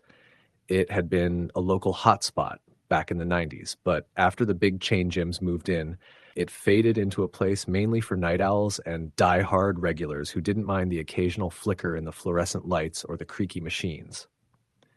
When I took the cleaning job, I figured it would be simple, quiet, easy, a way to keep busy and make some cash while everyone else was asleep. The first night, I got there around 11 p.m., just after closing. The last few people trickled out, tossing their towels in bins and shooting me tired smiles. The front desk staff showed me the ropes and gave me a quick tour, but by the time they left, the whole place felt cold and empty. Too empty, almost like it was holding its breath. I started with the cardio room, wiping down the ellipticals and treadmills. The machines were old models. Some rattled and groaned more than they should, but they worked. I liked the rhythm of cleaning, mopping the floors, wiping mirrors, stacking weights, something methodical to calm my racing mind. About an hour into my shift, as I moved into the weightlifting area, the air suddenly dropped in temperature. I could see my breath in front of me. That was the first thing that unsettled me. The gym was supposed to be climate controlled. The vents hummed quietly, pushing warm air through the space, but this cold patch was like a wall hitting me. I stopped for a moment, scanning the room. Everything was still. No fans, no open windows, no sign of a draft. Yet, the cold lingered in that corner near the dumbbell rack. I shook it off as my imagination. But then I heard it, a faint clang, like a weight dropping on the floor. I whipped around, shining my flashlight across the room. Nothing. The weights were all racked. I bent down and checked under the benches. Nothing there either. It was a sound, but no source. That night, I kept feeling the sensation, like I wasn't alone. The locker rooms had the worst energy. I was cleaning the showers around 1:30 a.m. when suddenly the water started running in one of the stalls. Not a trickle, a full blast, echoing off the tiles. I froze, heart pounding. No one was supposed to be there, especially not at this hour. I raced over and turned off the faucet. The silence that followed was almost worse, thick and suffocating. A few nights later, while cleaning the aerobic studio, I heard music playing faintly. It was old, like something from the 80s, a retro synth beat with a pulsing rhythm. I stood outside the glass wall, looking in, but the room was empty except for the dust motes dancing in the light. The sound stopped as soon as I turned on the light. Curious, I started asking around. The staff who worked there during the day were polite but evasive when I mentioned the noises and cold spots. Eventually, a trainer named Mike told me about the building's past. Before it was a fitness center, the place was a community rec center. Back in the early 1980s, they held late-night aerobics classes, dance nights, and basketball games.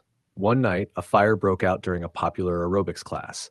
It spread quickly, trapping several people inside. 3 people died that night, 2 women and a man. The building was closed for a long time after, then renovated, but some original parts remained. That explained the chill and the old music. One night, about 3 weeks into the job, I was finishing up in the cardio room, wiping down the treadmills. Suddenly, I heard the unmistakable sound of a basketball bouncing from the gym floor area that was now a part of the weight room.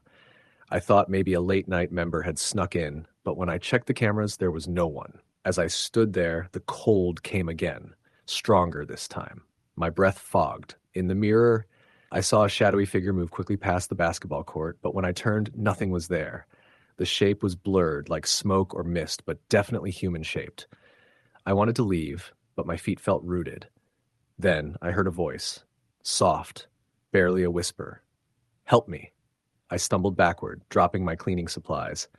The gym's silence was shattered by distant sobbing and faint whispers calling out. My skin crawled as I sprinted for the exit. I didn't sleep well that night. The next day, I told the manager, who only nodded quietly. She said others had experienced things, but chose not to talk about it. Determined to understand, I researched more about the fire. Newspaper archives revealed that the 3 victims were trapped inside when the fire alarms failed, and the old wooden floor fueled the flames. The 2 women were aerobics instructors. The man was a player who had been at a basketball game earlier that evening.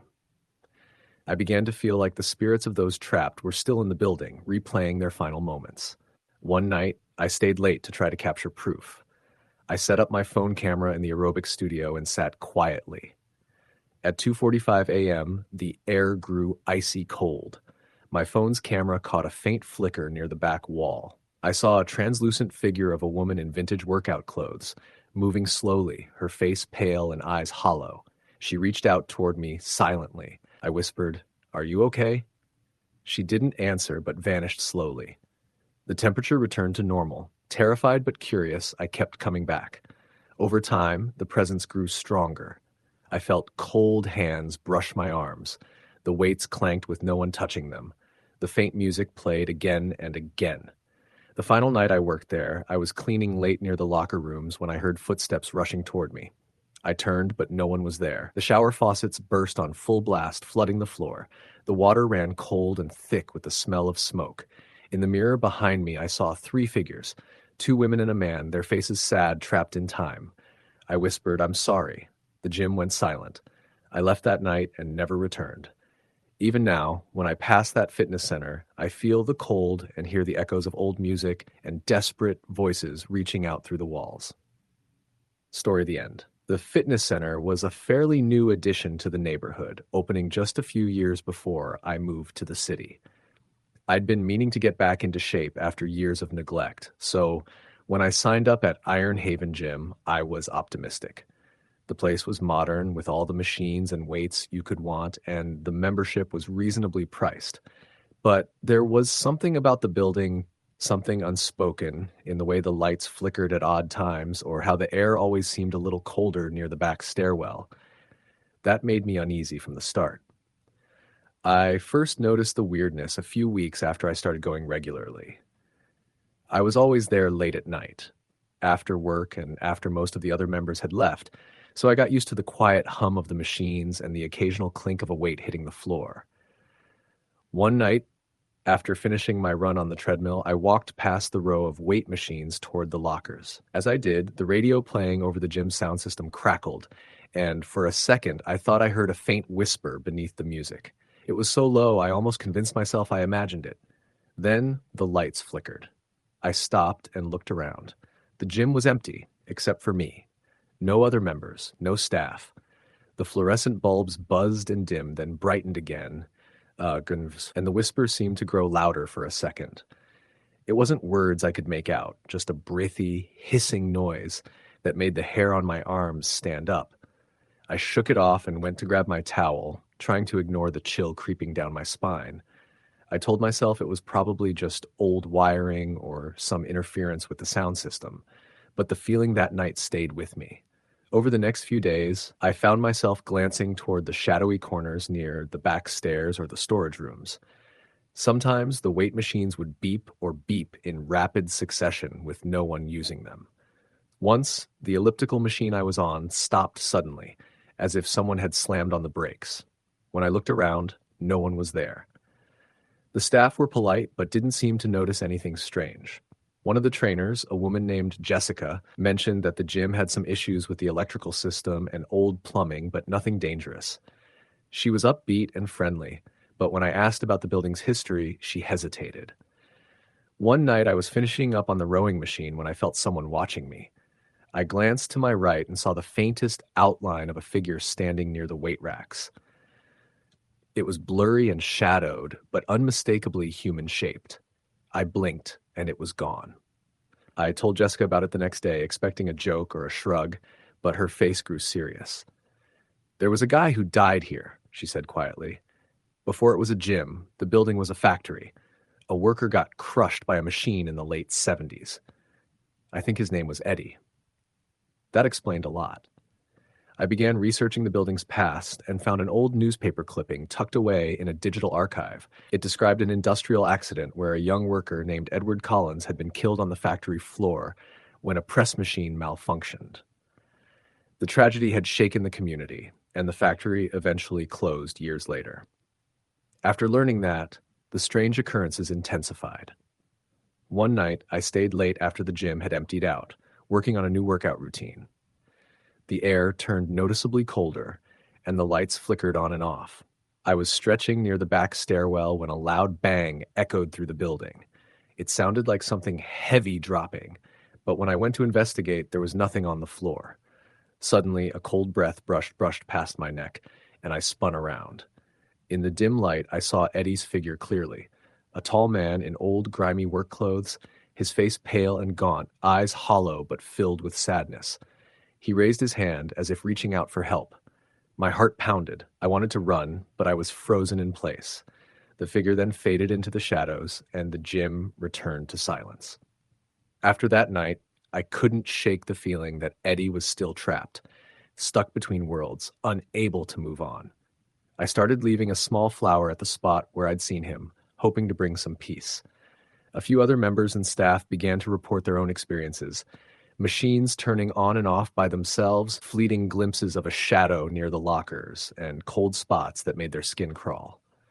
Eventually, the gym management announced they were renovating the building, and the fitness center closed for several months. Rumors swirled that some workers refused to stay after dark because they felt an unsettling presence. Months later, the gym reopened under a new name and management. The old machinery was removed, and the place was revamped with new equipment and lighting. The strange phenomena mostly stopped, but every so often I still hear about late-night trainers and cleaners seeing a shadowy man wandering the halls or feeling cold drafts in empty rooms. Eddie's story became a quiet legend among the staff. I don't go there anymore. Sometimes when I pass by the old building, I catch myself looking up at the windows and wondering if Eddie is still there, watching, waiting for someone to remember him. Story the end. The fitness center was something I passed by every day on my way home from work, but I never really gave it much thought until I needed a place to get back into shape. The building was older, brick and glass, with large windows that revealed the interior gym equipment. It had been a local staple for decades, though the inside had been updated over the years. What caught my attention initially was the relatively low monthly fee and 24-hour access. For someone with my erratic work schedule, it was perfect.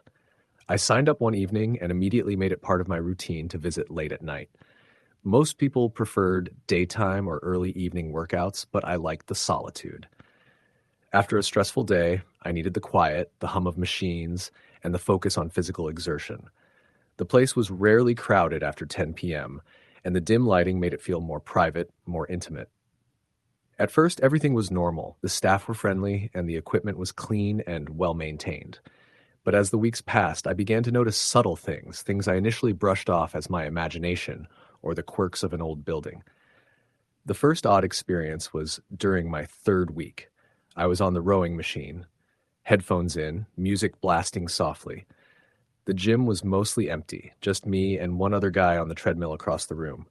Suddenly, the music in my headphones cut out for a split second, replaced by a faint whisper. It was so soft I could barely make it out, but it sounded like someone saying my name. I yanked out the earbuds and looked around. The other guy was still running, focused on his own workout. The gym was quiet, except for the rhythmic hum of machines. I told myself it was a glitch, maybe interference from the gym's sound system. Then, over the next few days, I began noticing small changes. Equipment I was sure I had left in one spot was moved slightly when I returned. Dumbbells weren't arranged as I left them. On two separate occasions, the locker room lights flickered, even though I knew the wiring was supposedly fixed after a renovation. One night, after a particularly long run on the treadmill, I headed to the locker room to shower.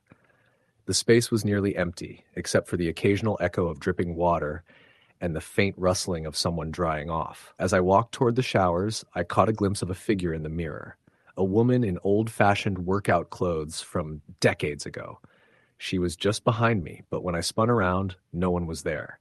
My heart jumped. I told myself it was a trick of the light or my tired eyes playing tricks on me. Still, the feeling lingered. Curious and a bit unsettled, I started asking the staff about the history of the building. The receptionist, a middle-aged woman named Karen, looked hesitant at first, but eventually shared what she knew. "The place has been a gym or community center since the 40s, she said quietly. Before that, it was a factory. There was a fire here about 70 years ago. It was bad. A few people didn't make it out. I pressed for details, but she only said the fire was on a weekend, so no one was around to help, and the old stories say the place has been haunted ever since." That was all I needed to hear to start paying closer attention. One night, I was doing my usual late workout when the power suddenly went out. The whole building plunged into darkness, except for the faint red glow of emergency exit signs. The silence was thick and heavy, broken only by the sound of my breathing. I reached for my phone's flashlight and moved cautiously toward the front desk. That's when I saw it, a shadow moving just beyond the glass doors leading to the offices. It wasn't human, not exactly. It was elongated, shifting, like a smoke figure with a vague shape of a person. My heart pounded as I backed away slowly, tripping over a bench. The shadow seemed to dissipate, but the chill in the air remained. I left immediately that night and didn't return for 3 days. When I finally did, I brought a small voice recorder, hoping to catch anything unusual. I set it up near the weight racks and did my workout, mostly ignoring the unease creeping up my spine. Afterwards, I played back the recording. Between the usual gym noises, I heard something faint but unmistakable, a woman sobbing. I played it again, and this time I caught a whispered phrase, "Help me." Determined to get to the bottom of it, I started researching the fire more thoroughly. Local archives revealed a tragic story. During the fire, a young woman named Evelyn, a worker in the factory, had been trapped in the locker room area and never escaped.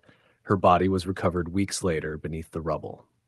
I couldn't shake the feeling she was still there, trapped between worlds. One evening, I stayed after closing, wandering through the darkened gym. The lights flickered on and off, and every now and then, the faint scent of smoke drifted past me. My skin prickled, and I heard whispers just beyond the edge of hearing. I walked toward the locker rooms, feeling drawn there. As I pushed the door open, a cold rush hit me. The air was thick, heavy, as if the room was holding its breath. I saw the faint outline of a figure near the old lockers, Evelyn. She looked at me, her eyes full of sorrow and fear. The room grew colder, and the sound of crackling fire filled my ears. I closed my eyes and whispered, "I'm here to help." When I opened them, she was gone, but the atmosphere had shifted. Lighter, somehow peaceful. After that night, the strange occurrences diminished. The whispering stopped, the shadows retreated, and the flickering lights steadied. I spoke with Karen again, and she told me the gym had decided to place a memorial plaque near the entrance, honoring those who lost their lives in the fire. Now, every time I walk into the gym, I feel a presence, like Evelyn is watching over the place, finally at rest. I never forgot her story, and I never took the gym for granted again. Story the end. The gym had just opened 6 months earlier, a sleek, glass-fronted building wedged between a sushi bar and a 24-hour laundromat. It was clean, modern, and slightly overpriced for a small-town fitness center. But the novelty and aesthetic appeal were enough to lure in members. I signed up mostly because it was close to my apartment and offered late-night hours, perfect for someone like me who worked evening shifts. The first few months were uneventful. I'd finish my job around 10 p.m., drive over to the gym by 10:30, and work out until close to midnight. There were always a few stragglers, students, night shift workers, or the occasional insomniac. The lighting was dimmer at night, but the place was still well kept, with upbeat pop music humming faintly from the overhead speakers. Everything was fine, until one Thursday night in late February. It was colder than usual, and a slushy snowstorm had kept most people indoors. When I walked in, the place was deserted, except for the front desk guy, Kevin, a college student with AirPods glued into his ears. He barely looked up when I scanned my membership card. I had the entire gym to myself. Not a single soul on the cardio machines, none in the weight area, and the studio room for yoga or HIIT classes was dark and locked. I started my usual routine with the elliptical, working up a sweat while watching a muted crime show on one of the TVs. That's when I noticed it. The mirrored wall in front of me reflected something that wasn't there. In the mirror behind me, a figure walked slowly between the treadmills, tall, wiry, and entirely dressed in black. I instinctively turned around, expecting to see someone else had come in, but the gym floor was empty. I looked back at the mirror, and the figure was gone. I told myself it was probably a weird reflection, a shadow maybe. The lighting was off, and I'd had a long day. Still, I felt unsettled. I moved over to the free weights area, trying to brush off the unease. As I did dumbbell curls, I caught movement again. Not in the mirror this time, but along the far side of the wall where the entrance to the locker room sat. The hallway was dark, which was odd. It was usually motion sensor lit. Something moved quickly across the space, too fast and too silent for a person. I paused, mid-rep, heart racing. I walked over to the hallway, cautiously peeking around the corner. Nothing. The lights flickered on as I stepped into the area, just as they were supposed to. The men's locker room was open. I pushed the door slightly, peering inside. It was quiet, steam hissing from the last used showerhead. Suddenly, I heard lockers slam, 3 rapid metallic crashes that echoed down the corridor. My blood turned cold. I stood frozen, straining to hear if anyone was talking, laughing, something to indicate a prank, or just another late-night gym goer. Silence. Just that persistent hiss of the shower. I backed out and returned to the main gym floor. Kevin was no longer at the desk. I couldn't see him anywhere. My phone said it was 11:42 p.m. I decided to wrap things up early. As I passed the cardio machines again, I saw the figure in the mirror once more. Closer this time, standing directly behind one of the stationary bikes. I didn't dare look back physically, just stared into the mirror. It didn't move. It looked wrong. Its body was human-shaped, but stretched in subtle ways. Its arms were long, too long, fingers reaching the tops of its knees. The head looked slightly tilted, as if broken at the neck. I turned. Nothing was there. That night I barely slept. I didn't mention it to anyone. Not Kevin, not my coworkers, not even my sister, who lived 2 blocks away. The next time I went back, 2 days later, I told myself it had been my imagination. Sleep deprivation mixed with the sterile, empty quiet of the gym. It made sense, but it didn't stop. Each night after that, the place felt heavier. The silence grew oppressive. I started bringing earbuds to drown out the eerie stillness. Sometimes the air would turn inexplicably cold around certain machines. Other times I'd catch that figure again, never with my own eyes, only in the mirrors. It moved subtly each time. Closer. One night I decided to skip the elliptical entirely and head straight to weights. I was doing incline presses when a weight rolled across the floor. It came from the far end of the dumbbell rack, a 20-pound dumbbell rolling by itself. I stared at it, unmoving. Then I picked up my phone, turned on the video, and began recording. "Hey, if anyone's screwing around, just letting you know you're on camera," I called out. No response. I walked over to the dumbbell, still recording, and picked it up. As I turned to set it back, I heard something that made me freeze. It whispered my name. Low, gravelly, so close it felt like someone was inches behind my neck. I spun, phone clattering to the floor. There was nothing. I grabbed my stuff and left without another word. I stayed away for a week. When I returned, it was midday on a Sunday. The place was packed, music blasting, sunlight pouring through the windows. It felt normal. I asked Kevin if there were any reports of weird stuff at night. Ghost rumors, break-ins, power glitches. He gave me a weird look. "You're not the first person to ask," he admitted. "Some guy quit his membership last month. Said something was watching him in the mirrors. Real dramatic. Another lady said she heard someone crying in the locker room, but no one was in there." That made me feel both validated and nauseous. I tried to laugh it off and asked if they had cameras on the gym floor. Kevin shook his head. "Just at the entrance and parking lot." "Why?"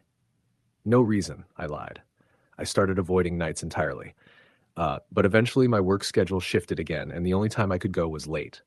I promised myself it would be quick, just a 30-minute lift session, in and out. It was close to midnight when I finished. The gym was, once again, empty. I had headphones in, blaring music, when I noticed a weird flicker in the mirror behind me. I pulled out a bud. The music stopped, and I stood completely still. Breathing.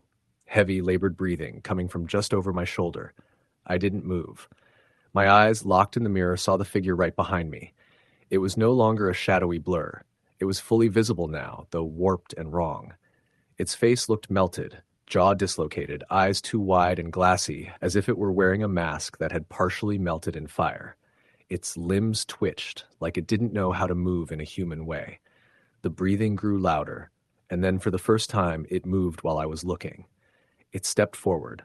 I turned and ran. I didn't grab my bag. I didn't care. I sprinted to the front desk, but Kevin wasn't there. The lights near the entrance flickered as I passed. The front doors were locked. I yanked them hard, but they wouldn't budge. Behind me, I heard footsteps. Wet, dragging footsteps. Closer, I pounded on the glass. "Let me out!" The footsteps stopped. I turned around. Nothing, just silence. Then the front door clicked open on its own. Cold air rushed in. I didn't wait. I bolted to my car and didn't look back. The next day, I canceled my membership. Kevin didn't seem surprised. He didn't ask why. That gym closed down 3 months later. There were rumors about financial mismanagement, but others whispered different stories. Someone had a breakdown in the locker room, claiming they were being followed by a mirror creature. One trainer said she saw her own reflection smiling at her when she wasn't. A local podcast even tried to investigate. Apparently, the lot where the gym was built used to be home to a psychiatric center that burned down in the 70s. No one talked about it much, but some older residents remembered. Said the mirrors from the therapy rooms had been salvaged and sold off. Cheap building material. I still pass by the old gym sometimes. The windows are boarded up now, but if you get close enough, you can see your reflection in the broken glass. And sometimes it's not your reflection looking back.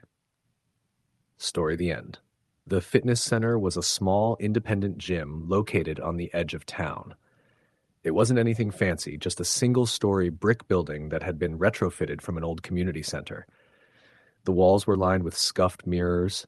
The weights rattled sometimes when no one was near, and the hum of the fluorescent lights was a constant background noise. I had started working there as a night janitor about 2 years ago, cleaning the floors and equipment after the last members left. The gym was open 24 hours, but from midnight until 5 a.m., it was usually deserted, except for me and the occasional late-night workout fanatic. At first, the job was straightforward. Mop floors, wipe down machines, empty trash cans, make sure everything was in order. But after a few weeks, I began noticing strange things. It started subtly. Machines that were switched on when I knew no one had been using them. Doors I was sure I had locked, found unlocked. Faint sounds of footsteps echoing down the hallways where there should have been none. I brushed these off as quirks of an old building or the imagination playing tricks on me in the lonely stillness of night. But as the strange occurrences became more frequent and intense, I realized there might be something more. One night, about 3 months into the job, I was cleaning the free weights area around 1:30 a.m. The gym was completely empty and eerily silent, save for the faint buzzing of the ventilation system. I had just finished wiping down the benches when I heard a sudden clang. the unmistakable sound of metal hitting the floor. I froze and looked around. No one was there. I slowly walked toward the source of the noise, near the squat rack, and found a 45-pound plate lying on the ground. I felt a cold breeze sweep past me, even though all the doors and windows were shut tight. Shaking off the chill, I picked up the plate and put it back on the rack. As I turned to leave, I caught movement in the reflection of the mirrors lining the wall. A shadow, fleeting and just out of focus, darted behind the row of treadmills. My heart pounded and I hurried to the cardio machines, but again, no one was there. I told the night manager, a man named Sam, about the incident the next day. He shrugged and said, "Old gyms have a lot of weird noises. Pipes, air vents, creaky floors. Don't let it get to you." But that wasn't all. Over the next several weeks, the phenomena escalated. Machines would start by themselves, the treadmills accelerating, ellipticals spinning without a rider. The dimly lit hallway to the locker rooms would sometimes be flooded with a bright, unnatural light, only to snap off instantly when I looked directly. Doors to the sauna would open and close on their own, accompanied by a faint whispering sound, like someone speaking just below the threshold of hearing. One night, while cleaning the pool area, which was inside the building but separate from the gym floor, I heard splashing. I was the only one scheduled in the building. I approached cautiously, but saw nothing in the still, chlorinated water. The echo of splashes grew louder for a moment, then stopped abruptly. The pool water was perfectly calm again. The following evening, I was scrubbing the floor near the weight room when the radio in the corner, left on by mistake, crackled to life. The voice was distorted but clearly audible, a low, male voice muttering indistinct words. I turned the radio off, but the voice came back, louder, insistent, as if trying to communicate. I confided in a fellow janitor, a woman named Karen, who had worked there longer than me. She told me a story I hadn't heard before, that years ago, before the gym had been renovated, the building was an old hospital. During the 1950s, a fire had broken out late one night, trapping several patients and staff inside. Many had perished in the flames. The gym's basement had once been part of the hospital's therapy pool and physical rehab area. Karen believed the spirits of those trapped in the fire hadn't fully moved on. That explanation made the unexplained occurrences make a terrible kind of sense. One night, I was finishing up cleaning near the old therapy pool, a small, shallow pool now covered with metal plates, when the water started to ripple, as if something had just moved beneath the surface. The room suddenly became icy cold, my breath fogging in the air despite the summer heat outside. I heard faint cries, muffled and sorrowful, echoing off the tiled walls. I stepped back, heart hammering, and the ripples vanished. From that point on, the presence felt stronger.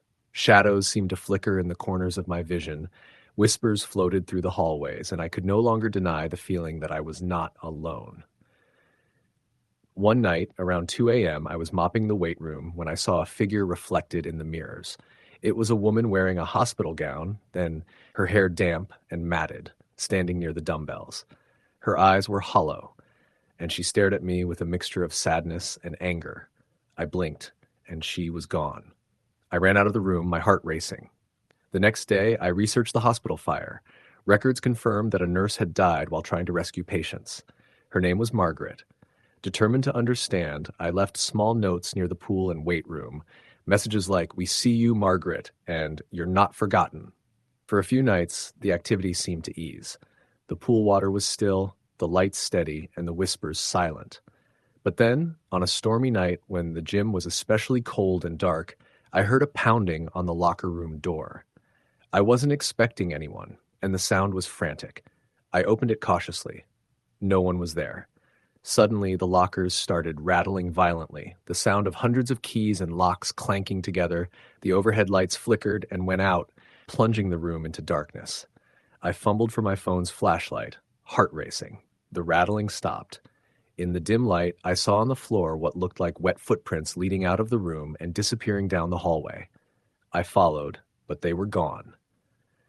After that, the gym's management decided to install security cameras in the basement and locker rooms. One night, while reviewing footage, I noticed something impossible. A shadowy figure standing near the old therapy pool, facing away from the camera. The figure slowly turned, revealing a face twisted in anguish, and vanished before the camera's eye. I showed the footage to Karen and Sam, but they only exchanged nervous glances. The gym remained open, but I quit soon after. The constant presence wore me down. Years later, I still think about those nights. The feeling of cold breath on my neck, the inexplicable sounds, heck, the glimpses of faces from a time long gone.